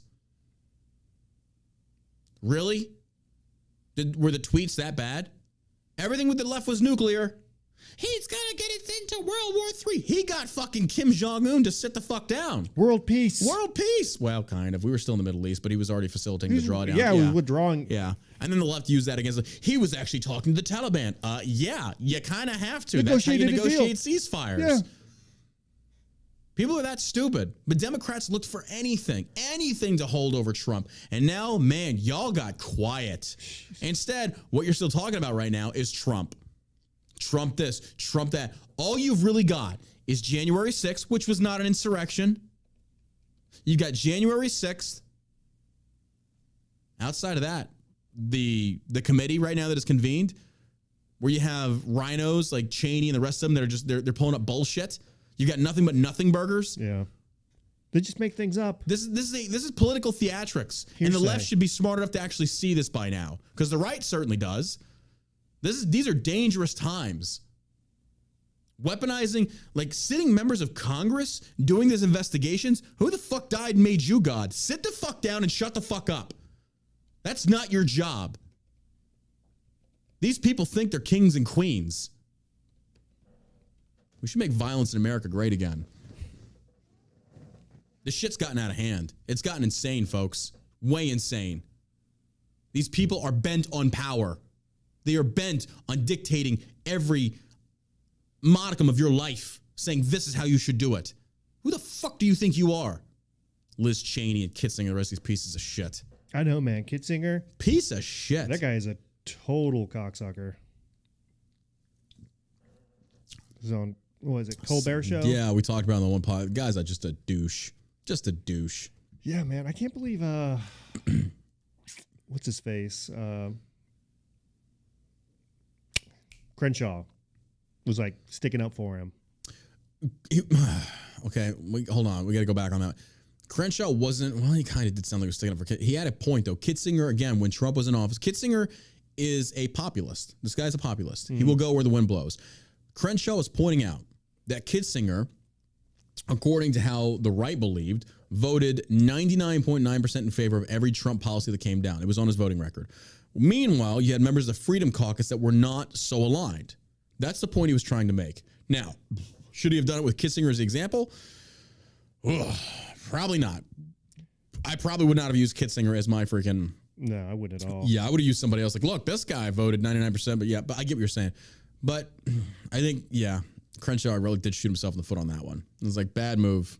Bad comparison. You shouldn't use Kitzinger. I get the point that he was trying to make, though. He was saying these people that are telling you one thing are actually voting a completely different way. He was right. He was right. There were members of the Freedom Caucus, and I got into it with Austin Peterson over this one.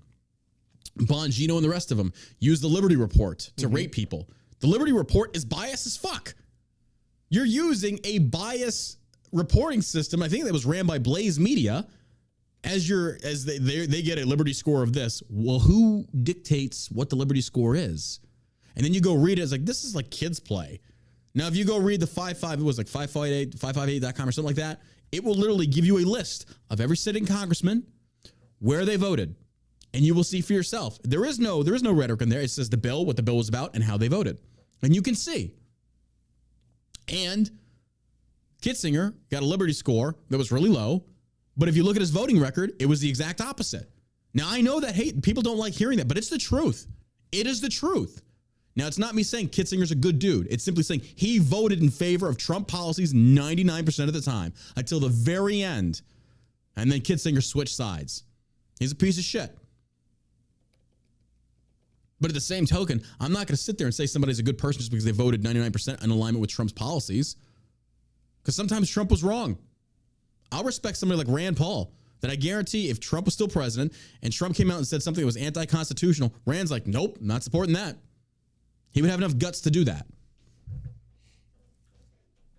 But yeah, that whole thing, like when I watched that, I'm like, oh, okay, I get what he's saying, but to unpack this, it's going to take hours for people to understand. Because instantly they just say, Crenshaw likes Kitzinger. It's like, it's not what he was saying, but I get how you could see that.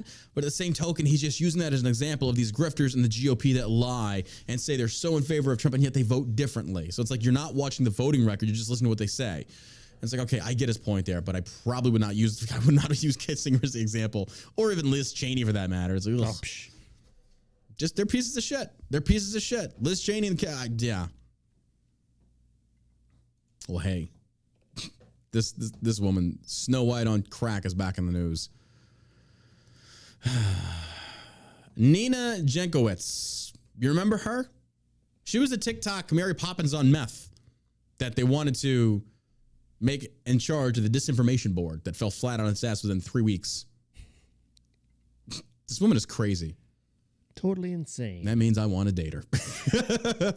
Sounds like your type. Yeah, right? She's got the crazy eyes. Nina Jankowicz, GOP did disservice to the country by criticizing disinformation board. Okay, let me pause you right there. Snow insane, whatever your name is, Snow White. I'm just trying to think of a joke. I got nothing. Sweetie, it wasn't just the GOP. It wasn't just the GOP. Even the DNC said you were crazy. Even the DNC were coming out saying, you're a little off base on this one, Biden. That's why they shut you down so quick. This was not just the GOP. You don't get to sit there and put one side on this, sweetie. You did this to yourself and your stupid little TikTok videos. Supercalifragilistic. Shut the fuck up. Former Disinformation Governance Board. I like how they said former. I know. Former Disinformation Governance Board leader Nina Jankowicz is worried Americans face a bleak future after the Department of Homeland Security reportedly paused their effort. The problem is there are very real national security issues here, and not being able to talk about them in a mature way is a real disservice to the country, she added, and told the New York Times in an interview published Wednesday. In a mature manner? You made TikTok singing supercalifragilisticexpialidocious about dumb shit. Really? And your disinformation board? You said the disinformation board could have prevented a certain school shooting, if I recall correctly. You fucking kidding me? It's you people that are the clear and present threats to America. You want to sit there and say, this is what government on both sides does. This is not left versus right. This is what government does. They fabricate a problem and then propel themselves up as the solution and get you, the public, to strip away your rights for the sake of security and safety, that the government will be there to prevent those bad things from happening to you. Case in point, the Patriot Act. It's still here. We still got it. The government has the ability to spy on you for the sake of preventing terrorism? Because look, I was 17 when that kicked in. I didn't understand it. All I could think about was, hey, if you've got nothing to hide, what do you worry about? That's not the point. Yeah. The point is that's your freedom. It's being infringed upon by the government. That means the government grows too strong. And that's how a government gets fat off the blood of citizens like mosquitoes. Look how they used it. Look how they used it. Look how they're still using it. Look how, yeah, if you think, using it. If you think Trudeau in Canada, who froze the bank accounts of those protesters, you think they wouldn't do that here in America, you're 100% mistaken. You think by virtue of him being comedian, well, same thing, Canadian, a prime minister, you think they wouldn't do that in America? You're out of your fucking mind. Look what they did during the lockdowns. You had Ian Smith facing hundreds of thousands of dollars of prosecution fees from the state. or penalties and violations simply because he wanted to stay open. And he violated a tyrannical fucking governor. You kidding me? You think they wouldn't do that? Fuck no. Burke, you supported the Patriot Act by killing goat herders. Oh, Jager, I was also 17. And where do I stand now? But hey, I bet at 17 years old, you knew everything too. Too bad it wasn't you. Oops. I'm such a dick. Supported the Patriot Act. Actually, I didn't. I didn't vote for it. Okay. Whatever you think. You just don't like the fact that I was military. All I'm going to say is keep your girl and your wife away from me. Yeah, buddy. You're really not going to like me after this. You're really not going to like me. I don't give a fuck, dude. It's the 3 F's of life. Unless you feed, fuck, or finance me, I don't give a shit what you think about me. You did that. You think a lot of us don't regret what we did over there? Because guess what? We got lied to. Just like you and just like everybody else. So don't sit there and stand and virtue signal and clutch your pearls about how smart you are. You got lied to just like the fucking rest of us. At least now I will sit back and say, you know, I was wrong for this. I was wrong for doing this shit right over here. It was wrong. I regret a lot of it. I don't regret my service, but I do regret doing and saying a lot of things that I once did. I used to be in favor of banning bump stocks. I regret that. I was wrong. I didn't understand the Second Amendment. I changed my mind. But hey, yeah, let's keep going the way you want to go with that. Yeah, well, actually, you. If I was as old as I am now, and I saw what happened with our government and 9/11 and what they wanted to do as far as the weapons of mass destruction, would have I enlisted? Fuck no, I wouldn't have. Where's the proof, Bush? Where's the proof? Your intelligence says, release the intelligence. Prove it. Prove that. And Bush committed an illegal war. Congress never declared war. We call it the global war on terrorism. Well, fuck me if I'm wrong, but I could have swore that Congress is supposed to declare war before we actually do something, and they didn't.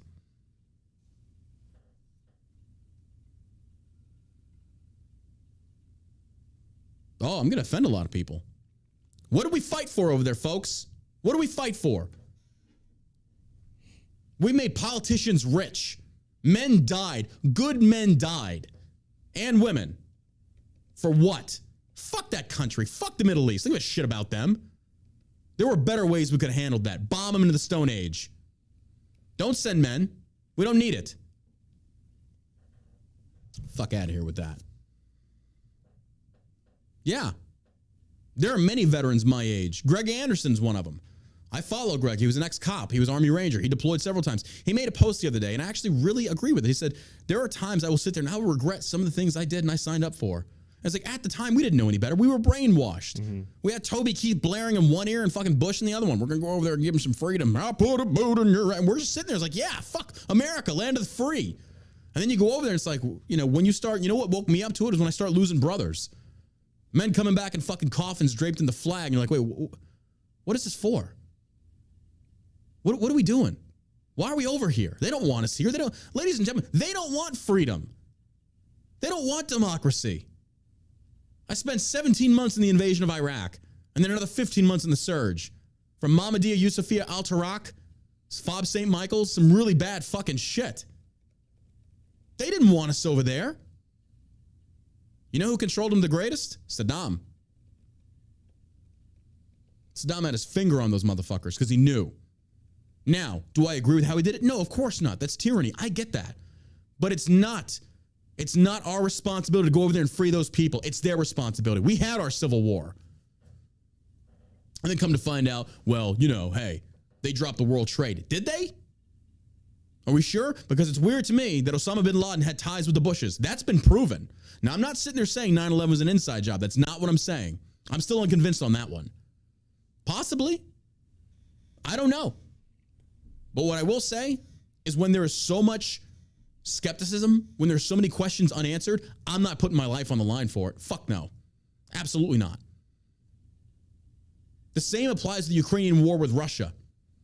All these veterans virtue signaling on social media want to go over there and fight. Then go fight.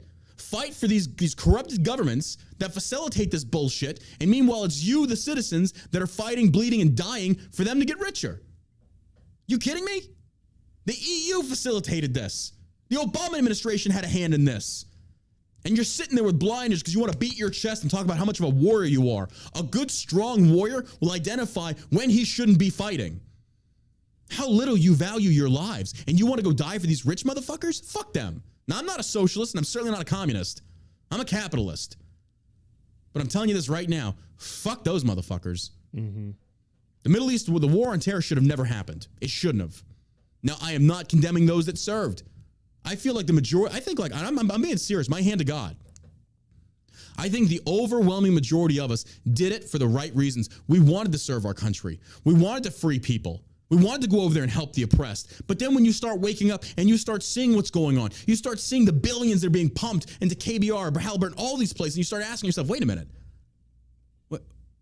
what are we doing? What are we doing here? Can we really affect this? And you look at them now. Where's Afghanistan at now, ladies and gentlemen? 20-year war. Over 3,000 dead in Afghanistan. Where are we at now? Oh, that's right. Taliban's back in control. Plus, they've got a stockpile. They have an arsenal. They've got a military now. They have a legit military. That's like those people like Lindsey Graham, that little cocksucker. Yeah. We should go back over there. We should go back. Lindsey, you put your fucking money where your mouth is, you little fat cuck. Go over there.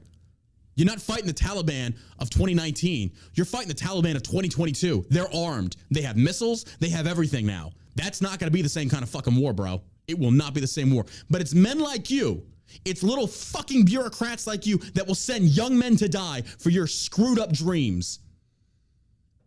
These politicians are fucking leeches, and they send young men to die for old men's lies. That's what it comes down to. Now, don't get me wrong. I am not against standing up for American interests when they need to be stood up for and defended. I agree with that. We should never have been in Vietnam. That was a communist red herring. We got to prevent the spread of communism. We didn't stop it, so what happened? North Vietnam takes over South. What happened? Are we communistic now? No. This is back when McCarthyism was such a big fucking deal. Now, I'm not a communist. I don't support communism. But I'm not going to go over there and fight a war that we have nothing to fucking do with. So I will never condemn our servicemen and women. No, we were lied to. So many of us believed in it. We believed in freedom. We believed in democracy. But again, it's when those men and women start coming back in body bags and you start asking yourself, what the fuck was this all for? Maybe I'm wrong on this. But I've realized the older I get, the more that I look back and I look at, what did we really accomplish over there? What did we do? What were we there for? You know, there were certain parts of Afghanistan that we would do foot patrols to. They thought we were Russian. They thought we were Russians. They had no idea who the fuck we were. The government had no control over there. Alexander the Great couldn't even freaking keep them conquered. You think America is? Fuck no. Nothing like a war to pull us out of a recession or to make rich men richer. It's the truth. That's it. And even to this day, still no proof of weapons of mass destruction. Was that not the very crux of the argument? He made a joke about it. He would joke about it. He did. Was that not the very basis of why we're pushing into Iraq? Yep. A lot of men and women died. And then you've got Bush Jr. up there joking about it. And the audience just sitting there laughing. Oh God, it's so funny. It's so funny. That's over 7,000 servicemen and women that died. That's over 7,000 families that were impacted and affected. Their lives came to an abrupt halt and were altered forever. And you just sit there and you laugh it off like it's no big fucking deal. You got men and women coming back with such psychological disorders and effects of what you fucking put them through. You deployed them non-fucking stop, back-to-back deployments. They didn't get a break. I think the average NCO and the Army, my God, you saw at least 2 to 3 tours, and your tours were a year long. That's a long fucking time. And then what happens? We come back, and we're fucked up. And what do? You throw pills down our throat. You send us through a fucked up federal VA system. You take no responsibility. You make all these fucking promises to your men and women that you send to go fight and die, and you don't do dick all for them when they come back. You turn them into walking zombies. Now, of course, I don't mean that across the entire thing, but you know as well as I do, the VA is fucked. And you got these socials out there pushing for fucking national health care. Get the fuck out of here. That shit's ridiculous. It doesn't work. Go to the VA. Go step foot into a downtown VA in like Chicago or Dallas. Go step foot in there and see just how good and how well it functions. Same people that sit there and advocate for like people like the FBI. J. Edgar Hoover weaponized the FBI to go after Martin Luther King right after he fucking created the damn thing. This is the government, folks. These are corrupt motherfuckers. So when you sit there and you advocate for big government, Jesus, you don't know what you're asking for. All right. I don't even know how I got on that topic, but whatever. That's why I love this podcast. We just go all over the goddamn place. Let me tell you something else. Let me tell you something else, you little shitheads. You fucking liberals. Nah. So if you don't know where I stand politically, that's where I'm at now. And I reserve the right to change my mind. Yeah. But I look back at Iraq and Afghanistan. Did I learn a lot? Absolutely I did. Did I kill people? Absolutely I did. But I will tell you this, my hand before God, I never killed anybody that didn't shoot at me first. Never happened. You shot first, I shot better. Also, we had artillery, so I kind of cheated. So oh, you're shooting me now? Hey, this is Cold Steel 3-4. I need Matter of fact, I think I see his comment. I think Brian Foster's in YouTube. He was our FSO in Afghanistan. I think Foster's in the chat. I saw your comment. What's up, sir? How are you doing? He was our FSO. He was the one controlling the guns. He knows. He fucking knows. Oh my God. Former disinformation board. We're talking about Nina Jankowicz. The problem is that they're national security. Get the fuck out of here with this bullshit. National security issues, my dick. Jankowicz criticized Republicans and conservatives activists by resigning 3 weeks after she announced her new position as the head of disinformation governance board on social media. Don't you like how they try and frame this to paint the responsibility of who you should hate on the right? Jankowicz must not have been watching social media. She was being condemned by leftists just as equally. Because even the left was kind of like, oh, wait a minute. You want to do a what? A disinformation board? You mean like somebody that like controls the narrative of what's truth and what's not? You mean kind of like how you did with the COVID warnings and all the posts on Facebook and Instagram that were based in lies? Those? You talking about that? Even the left was like, this is a little too far. This is a little too authoritarian. This is a little Orwellian. Like, maybe we should pump the brakes just a little bit. But note how she frames this. It's the right. It's the conservatives. No, it was everybody. Everybody thought you were batshit crazy. Mm-hmm. Everybody thought this was a bad fucking idea.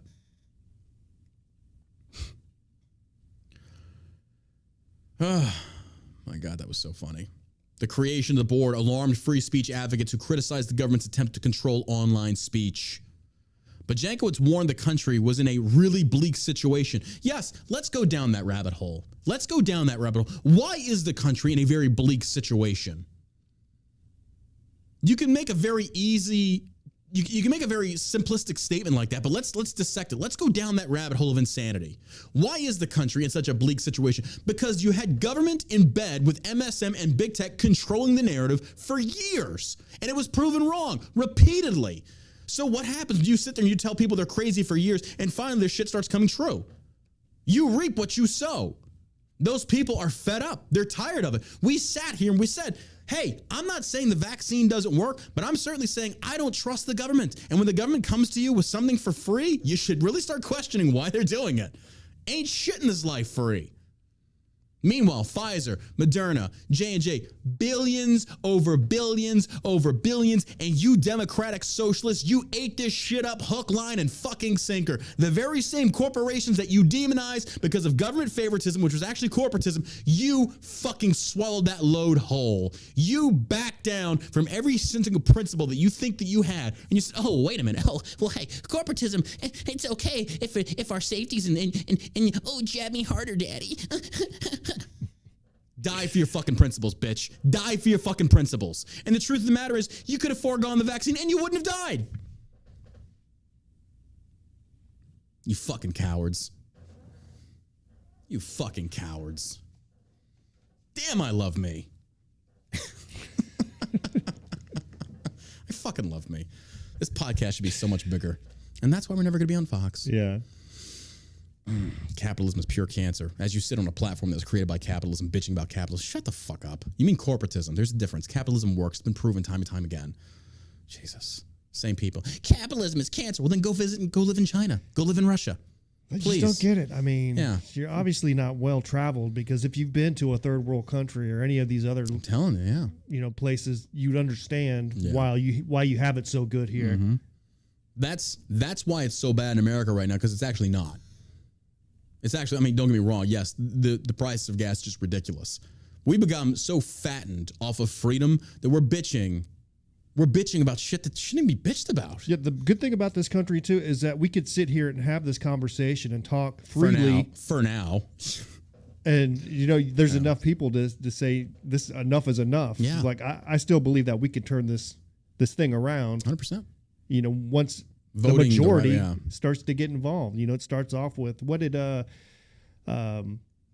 Austin Peterson say about the Revolutionary War? A third were for it, a third were against it, and a third didn't care. Yep. So, I mean, I think once you get enough people involved and seeing how it hits their pocketbook, then you have a couple 100 million people all of a sudden wake up and then show up to a poll, and then stuffing the ballot boxes isn't going to make a difference, because you have such a massive influx of people voting. I agree. So 100%. And it's a good point that you just brought up. He talked about how one third. And isn't it interesting that what caused the revolution was what? Taxation without representation. Yeah. Money. People get sick of being pushed around. Religious persecution. Money. Yeah. It's interesting how things repeat itself and where we at now. Democrats are suddenly starting to care now because it affects what? Their wallets. Money. People are tired of it. Yep. It's only getting worse. Yeah. I mean, you get a 10% raise, then all of a sudden inflation goes up, and then gas prices are through the roof. All of a sudden you're down. It's not a raise at all. It's a pay cut. What I love, though, is kind of like the people out there saying, like, why are these companies offering raises because of inflation? Because they can't afford it. This is like this is the problem in America. We've got so many voices on social media that don't know what the fuck they're talking about. You want to talk about economics? You've never taken an economics course, or you at least don't study. You don't watch any videos. You don't read any articles. Like, I will read articles I disagree with, not simply to disagree with them, just to see where they're coming from. It's like, okay, do they have any points with this? Let's go look at this. Let's go. That's how you do a lot of learning. But fuck me running. You read some of these comments like, well, these corporations should be giving raises and in the face of inflation. They can't. They're losing money right now because we're in a recession. Consumerism is down in certain aspects. They can't afford it. Well, why can't they afford it? Because they're paying $400 a month in fucking gas. It's basic freaking economics. And it's not just gas. And this is the thing. If one thing becomes so unaffordable as a necessity, gas is a necessity. Everyone uses gas. Everyone, for the most part, by and large. So if that price goes up and you've got your little budget, your little pie chart here, and that one little sliver that was like maybe $100 a month, maybe we'll say $150, $200 being liberal with that, now it goes to $400 and $500. Well, you have to have this necessity, so you got to start cutting out other shit that doesn't matter. So it comes down to individual interpretation of what matters in your life. What do you have to have? Gas is one of them. So let's just say the average person brings in $5,000 a month. You've got rent, we'll say it's $1,500 a month. There goes that. You've got gas that's now $400 or $500 a month. There goes that. So you're down about $2,000. Then you got groceries. Well, guess what? Groceries are going up. That's just per week. You spend like what, $3? What do you spend a week on groceries? You got kids. Yeah, you married with a wife. Probably like $150. You really? Yeah. That's it? Oh, okay. Well, even still, $150 a week times 4. You're like what? Because we'll go to Costco and buy like the big stuff that you use so it'll last. So let's say $150 a week. So that comes out to like 4 months. 150 times 4 is what, 600? I hope. I'm not a mathologist. Something like that, yeah. So let's just say 600. So now you've taken away virtually over 60% of your income to pay overhead costs. Now let's talk about insurance. That's like what, 250? This shit adds up. This shit adds up. So where one small thing that was not as significant in your monthly budget now becomes, other things start suffering. So if people say, hey, I'm paying so much, well, I can't really afford Shell Shock CBD this month, so I got to cancel my subscription, or I can't afford to buy it. What does that mean for me? I just lost a customer because of inflation. What does that mean I have to do? Either I start lowering costs, hopefully bringing them back, and my margins and profits decrease, or I got to start laying people off. Think about this. If you're spending $100 a week on gas. That's like $5,200 a year. It's a lot of money. If we were paying under $2. So you go from like $50. It's a lot of money. Yeah, it's a lot of money, man. If we're losing customers because of inflation, I don't blame the customers. Like, look, people have written us saying, hey, I love your company. I can't do anything right now because I'm broke. Yeah. And I'm not mad. I get that, man. I get that. Take care of your family first. I get it, man. But how am I, as a CEO, how are we as CEOs going to raise our prices here for our employees? We're losing money. This isn't a charity. So businesses are plugged into the economic matrix, and when that well starts running dry, we're all fucked. And the same thing applies in the oil and gas industry. When you've got investors that don't know how this administration is going to be, and they're canceling leases left and right, they're not investing. They don't trust Biden. They're not going to put their bank where Biden's mouth is. Biden's a fucking liar. That's why we excelled under Trump. But people just don't get this. They don't grasp the basics of this. Moving on from Jankowicz. Rudderless, aimless, and hopeless, radical left grows impatient with Joe Biden. Now, I want to tie this in with this other article about Bette Midler. Because here's the reason, and I've said this before on the show. The radical left, the radical SJW Karens out there are running the DNC into the ground, and I love it. Feed them more. Put the trans community at the front of your movement because they are destroying you. And it's beautiful to watch. Beautiful to watch. I'm going to delete this fucking Twitch thread. They're going to ban me for this. I love this. Feed this. Build this. It's like this furnace where you're feeding it just bullshit. Yes, give them more. Give them more. Absolutely. Because you are driving your party into the ground with your progressive SJWs. You virtue signal so much. And it's destroying you. Rudderless, aimless, and hopeless, radical left grows impatient with Joe Biden. The radical left this week has grown impatient with Joe Biden, criticizing him for his moderate and timid leadership. You get what you vote for, dipshits. Radical Democrats, and notice how they said radical. They're not talking about moderates. Don't forget, under the Obama administration, Biden and Obama today would have been classified moderates. Slightly progressive. Slightly. Biden is not progressive Democrats' friends. He's not extreme enough. Case in point, where's your student loan forgiveness? Where's that at? Didn't Biden make that promise? I remember he did on the campaign. He said up to $15,000 student loan forgiven. Here's the thing that Americans don't seem to understand. Democrats, you young kids in college, here's the reason that you got lied to. Because you're stupid. President Biden cannot force a business to forgive a loan unless he's going to repay that with federal money, which is taxpayer money. He would get sued so fucking quick. Biden made you a promise that he knew he couldn't keep, and you fell for it hook, line, and sinker because you don't know what you're talking about. You don't understand basic economics. That would be like Biden coming to Shell Shock and saying, hey, for the next month, you're going to sell your products for free. No, I'm not. No, I'm not. You don't have that power. What would that do for me if we were a company? I mean, we are. Give us that. We live in a society. We are a company selling CBD. If we were just this metaphorical company, this figurative company that's selling CBD, Delta 8, Delta 9, shellshockcbd.com, shout out. And we're selling this stuff, okay? And it works great, by the way.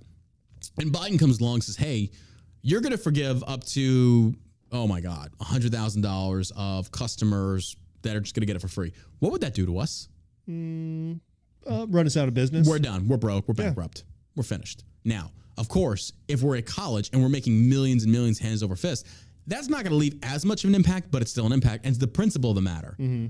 The executive branch cannot come in there and tell a free market enterprise business, say, you have to do this. Go fuck yourself. No, I don't. I would, if Biden came in and did that, I would shut these doors so fast, like, fuck no. Just to spite you, I would close up shop and say, we're not doing what you say. And here's the other thing. Colleges are a business. Hospitals are a business. This country is a business. This is not charity. That's not the way it works. It's not UNICEF. It's not. Fair enough. Okay. It's not Enron. That didn't end out so well. It's not what we do here. You know why these moderate Democrats love feeding the SJW fringe progressives bullshit lies because they know you're going to buy it and you've got the loudest voices. Why? Because you bitch the most on social media. You get people, I will give the SJWs this, you get people out of their seats. Holy fuck, the BLM, man, you get people out there burning down cities. Like, you're motivated. Republicans are like, I would, but I got a job. Sorry, I can't make that. They know how to manipulate you. Pelosi, Schumer, Biden, all these old washed up hacks, they know how to get your goat going. They do. And man, they poke and they prod and they push and they sit there and they get you so gaslighted up that you're ready to just go out there and attack Republicans, and then come to find out they fucking lied to you. And what do you do about it? You vote the same shit back into office. This next screaming progressive voice that comes out there promising all this shit because it sounds good to say, hey, I'm going to cure cancer. How?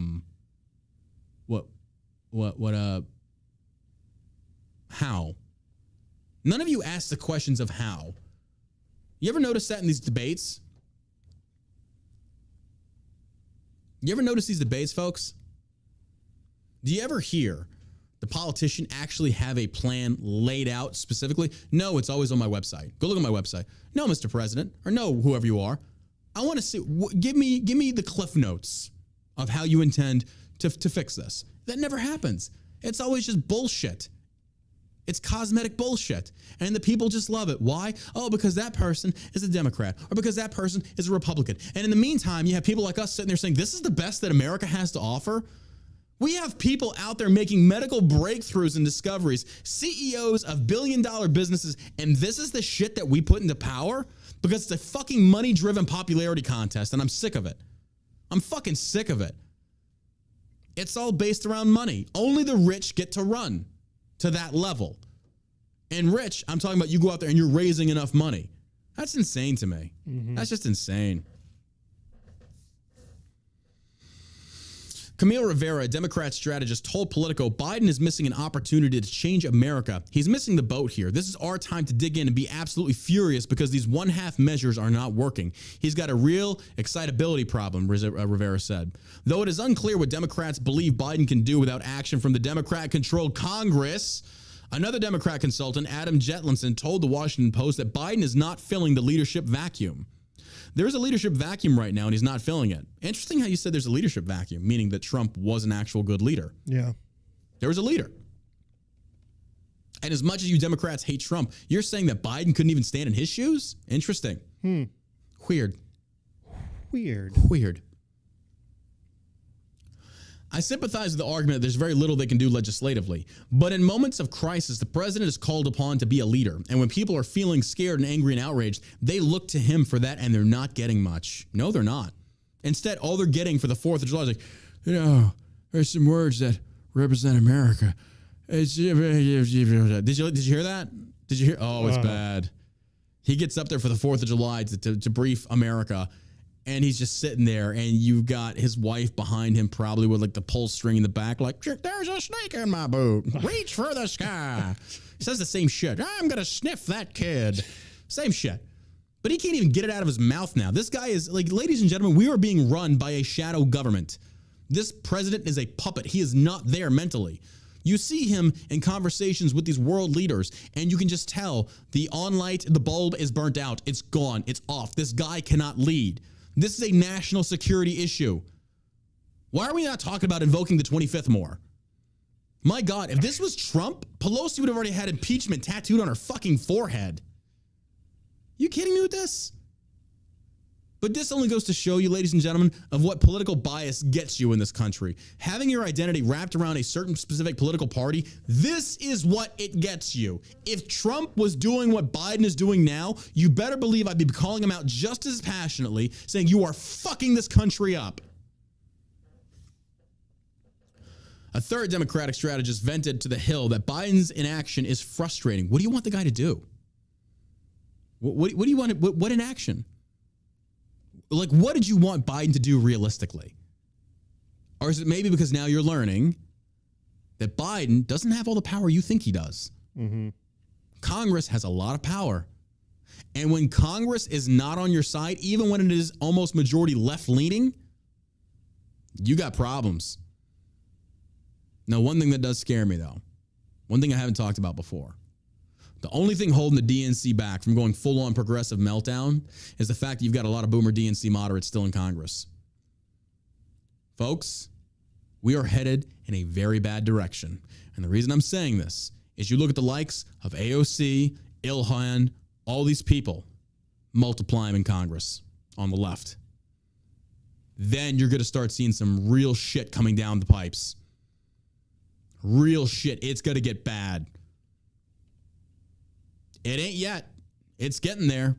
You get more of these progressives, these SJW whack jobs, it's going to get worse. And if they get the majority, and they will, brace yourself. Then you're going to see on full-on authoritarianism, fascism. You're going to see it. That's why the culture war has to be fought. You've got to fight the insanity. You do. Otherwise, when insanity is left unchecked and it is normalized and is pushed mainstream and accepted and hailed and praised, you got problems. Our society is succumbing to insanity under the guise of it seeming normal. There is nothing normal about somebody sitting there saying, I'm multiple genders. No, you're insane. You're attention seeking and you're fucking insane. This shit's ridiculous. We're pandering to the mentally weak. That's not how societies live, and that's not how they survive. The strong survive. The weak shouldn't. If you're willingly weak, you get what you get.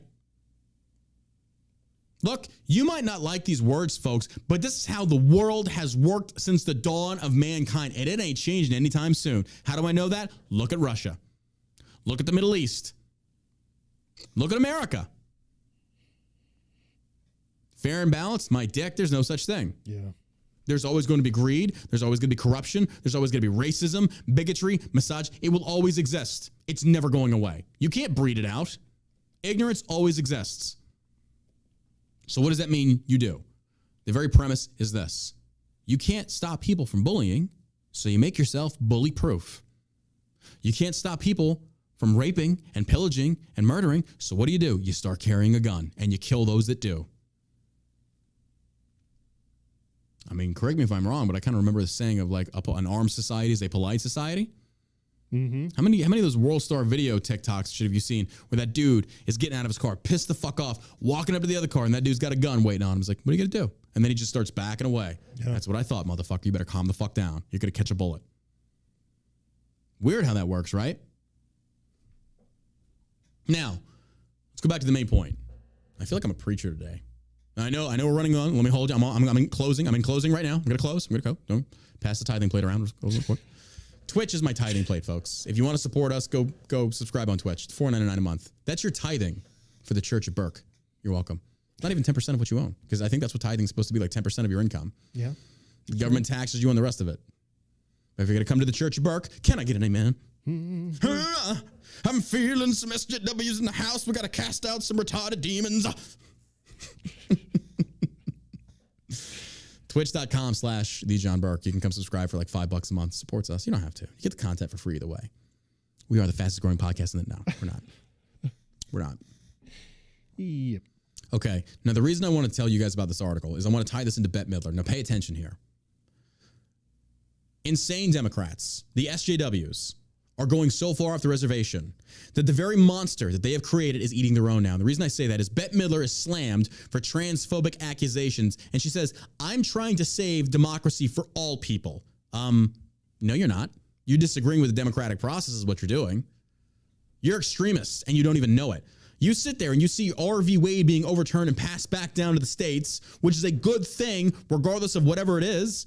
It's federal government relinquishing power back to the states. Clarence Thomas and the rest of them were right for this. The point of what they're doing it for is irrelevant. This is the matter of the fact that federal should not be getting itself involved in states' rights. Now, if a state comes out and says, we're going to keep abortion, that's the way it goes. That's the way democracy works. Is it wrong in my eyes? 100%. But what does that mean for me? I'm not going to move there. I'm not going to live there. I'm not going to support that state's economy with my dollar. But if you don't get your way, then suddenly everything is extremism. Every celebrity that comes out and they sit there and they demonize the SCOTUS They're extremists. It was a democratic process. Yeah. Correct me if I'm wrong, but that's what democracy is. But Democrats, by and large, like Bette Midler and the rest of her ilk, if it doesn't go your way, then suddenly you start calling them extremists. Parents at these school boards. It's like, I don't want you teaching that CRT bullshit that is actually racism towards white people wrapped up in this fucking equality bullshit gift wrapping paper. It's bullshit. And you label them extremists? No, that's community involvement saying we don't want your bullshit woke crap in our community. Get it the fuck out. If you don't like it, move. If that offends you, I don't care. Teaching my kids CRT bullshit about the fucking wrongdoings of white men. Okay, let's look at the wrongdoings of black men. How far back you want to go on that one? How many people are responsible for being murdered by the Muslim Empire? Oh, what about in Africa? Oh, we don't want to have those conversations because right now it's so easy to demonize heterosexual Christian white males. That's easy. This white boy ain't backing down. You want to look at stats in America? Let's look at the culture in black violence. Let's look at that culture. Oh, we don't want to have that conversation. No, we can't talk about that. Bullshit. Actress Bette Midler, star of Disney's upcoming movie Hocus Pocus 2, responded to attacks from the woke mob, insisting that she had no intention of anything exclusionary. Now, for those who don't remember, we covered this like an episode or two ago. Bette Midler came out there and said, this trans movement is stripping away, and I'm paraphrasing here, is stripping away women. And she's right. Lord help me. If I ever agree with Bette Midler on anything, it's this at least. She was right on that. The transgender movement is trying to eliminate women from society. No, women exist. Their chromosomes and everything else says otherwise. And now you have men who want to be women, and now you think you're actual women. No, you're not. You're a man pretending to be a woman. Can a dog become a cat? No, it cannot. Can a lion become a sheep? No, it cannot. Then why is it that the male species can become the female species in the human race, in the human species, excuse me? Explain that to me. Oh, you can't. Because we just want to go by feelers and what we think feels good to us. I shit you not. I posted that one TikTok. The woman thinks that she identifies as a blue jay. Oh, God. Talk about bird watching. Oh, no. She's all there. Oh, yeah, absolutely. That perfectly totally sane. Totally sane. Yeah. You know what? Run for government. Run for government. We got to respect her journey. So the overall point that I'm trying to make is you had Bette Midler, who has helped spawn, nurture, and feed the SJW progressive left, is now being eaten by it. And I love to see it. I love to see them just chew her apart. Yes. Yes. Fucking destroy her. Boycott Hocus Pocus 2. Make them go fucking bankrupt. Yes. Gets my dick so fucking hard watching this because you can just sit there. It's like being at a fucking coliseum and you're just watching the idiots just fight themselves. Like, yes, let the peasants just murder themselves out. More caviar, Brutus. I think so. That's what happens. They turn on each other. 100%. Because they need that power. They start to feed off of it, where they tell each other what to do, who makes the rules. Bingo. You don't get to tell me that I can't marry a car, you bigot. Yes, we can, because you're fucking weird. Live your truth. Live your truth. This is my truth. No, there's only one truth. Yeah. That's all there is to it. There is no my truth. Fucking bullshit. Up next, math is racist. Yeah, I know. They already said it. Yeah. I know. Math is Oh, my God. What? It's crazy. And here's what I love. I picture numbers spitting out racial slurs. Wearing Klan hoods and burning crosses and shit. 4 times 6 and stop breathing all the meth air. Like, what? Numbers walking around in Klan outfits. Well, they base this down to the fact that there's like poor educated areas in certain cities. Then what is your fucking city councilman and your governor and the rest of them do? What are they doing to fix this? Nothing. Because the culture in those inner city is garbage. It's garbage. We gonna have that conversation? Okay, we're not gonna talk about that. Gotta love this. Last article of the podcast today. We're going long today. Whatever. Hollywood sours on Biden. Folks, you know you're in deep water. You're in hot water when your A, B, C, and D list leftist woke progressive celebrities are now turning their backs on you. Biden is in trouble and he knows it. That administration is in trouble and they know it. Despair. Okay, Hollywood sours on Biden. Deborah Messing, other celebrity backers, despair over failed agenda. Question the point of voting. Oh, I encourage this. Don't vote. Yes, I agree with that. I'm all in favor for them moving to another country. Absolutely. They've all talked about it so damn much. Look, I think there should be a rule put in place now that on social media, if any celebrity, this is because I usually hate celebrities by and large because they're too stupid and fucking out of touch with reality. But I feel like if you make a statement like if so-and-so gets elected, I'm moving, then that should be put into a legal binding contract with the likes of, God, who was like Madonna and the rest of these people. It's like, okay, well, Trump won, so who's going to care? 30 days to get the fuck out. Who's going to care? Everybody? We're like, oh, no, don't. Are we hanging out anyway? Yeah, that's also another indicative or another indicator of just how bad classism exists in their minds. They legitimately sit there and they say, if I don't get my way, I'm leaving this country. You know, the common American can't afford to do that. So it's kind of like saying, hey, we're going through, like, ladies and gentlemen, where are we at? We're here with you in America right now, undergoing the bullshit that Biden is putting us through. Josh and I are not leaving America. I mean, I would love to travel. Don't get me wrong. I'm doing the Lord of the Rings thing. I'm doing it. I'm going to fucking New Zealand. I'm gonna take that. I'm gonna take that 2-week fucking thing. I'm doing it. It's pretty bad. It is. Those movies are so great. They are. They really are. But for those that don't know, there's a Lord of the Rings 2. There's like a 1-week and a 2-week tour, and you can go visit the Shire. You can go drink butterbeer. You can go check, and I think you can even like rent a hotel there. And it's like one of those little hobbit houses. That would be the shit. I think the whole thing, like, it's a couple thousand. Like, it's expensive, but it's 2 weeks, and it's like. Yeah, I want to do that. Anywho, we're still here. Yeah. Can we afford to move? Yeah, we probably could. I could probably afford to move somewhere else. But case in point, talking about, like, if you don't get things your way, you're just going to leave this country? The fuck is wrong with you? That's like, I'm going to take my ball and go home if this election doesn't go the way I want it to go. Then fucking go and don't come back. And that's kind of the beauties of America. You have the freedom to do that. But I'm all for it to where if these celebrities want to make this statement, fucking hey, they should be sued if they don't. It's like, you made this claim. Robert De Niro, you said it. Mr. Fucking fake tough guy. I play tough guy on TV. I'll break your fucking nose, you little cocksucker. Little bit. You think you're fucking tough. You think you're tough. I will teabag you in front of your wife, and you ain't gonna do shit. I wouldn't mind living in Costa Rica. I got to be honest with you. Okay, well that's different. That's because I get that. No income tax. This is low true. Property tax. Yeah, but what are you getting paid though? I don't know. I mean, you could if you worked remote from home. You could like do.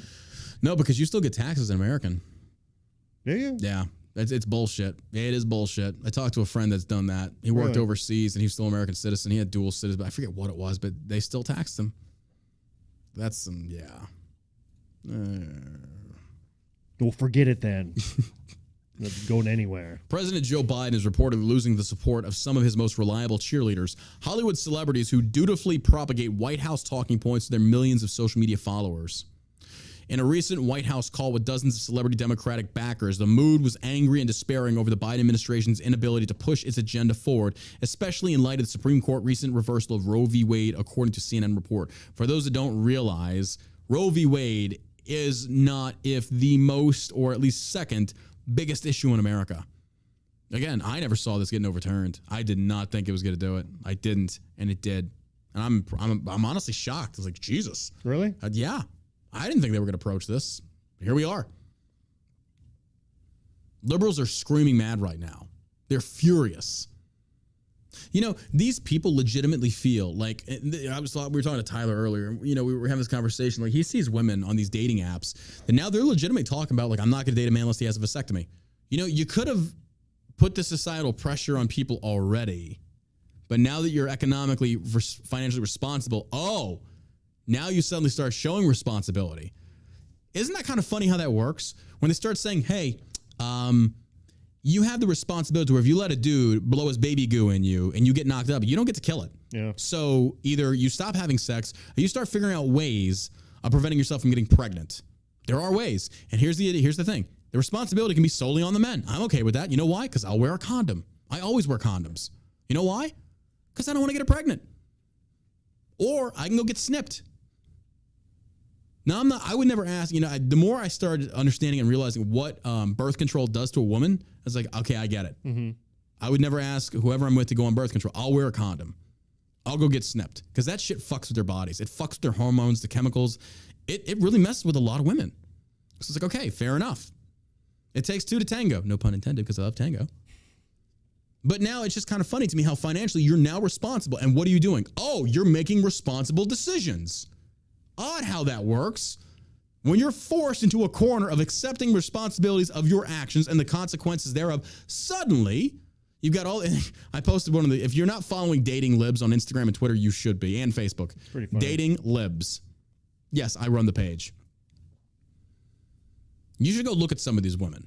I posted one today. What is her name? Go look it up on Instagram right now. Shit's fucking hilarious. This is not a dating profile. Her name is Janika. I don't even know what the fuck that means. Okay. She says, Roe v. Wade was overturned, so I'm taking a vow of celibacy. She's a big girl. Okay. She's a big girl. I'm wondering who was...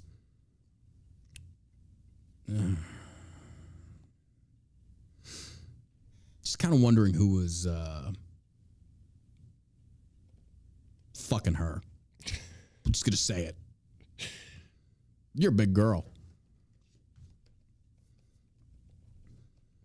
But isn't it funny how you start taking responsibility for your actions when now you're forced to face those consequences should you pick the wrong decision?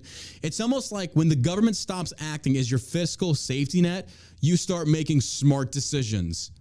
It's a step in the right fucking direction. That's the way this country should be. No more federal or state level safety nets. No more. And then you watch what starts happening. People start making educated decisions. Weird. Because the more we become reliant upon the government to be daddy, mommy, and our babysitter, that's what they're going to be. And get this, when you allow that to happen, you better kiss your freedoms goodbye. Because the government's not going to sit here and say, hey, I'm going to act on your behalf as your protector, but you're going to handcuff me. Now we're going to start saying, well, you know what? You need to give up your guns because we'll protect you. Fuck no. You know, let us tap your phone line so we can listen in. Fuck no. That's what happens, folks. That's what happens. All right, ladies and gentlemen, that wraps it up for today's episode of the All American Savage Show podcast. Hey, don't forget, if you've watched the most recent John Ross video on YouTube, you should go check it out. Just go Google or YouTube John Burke. Appreciate that. These paintings are for sale.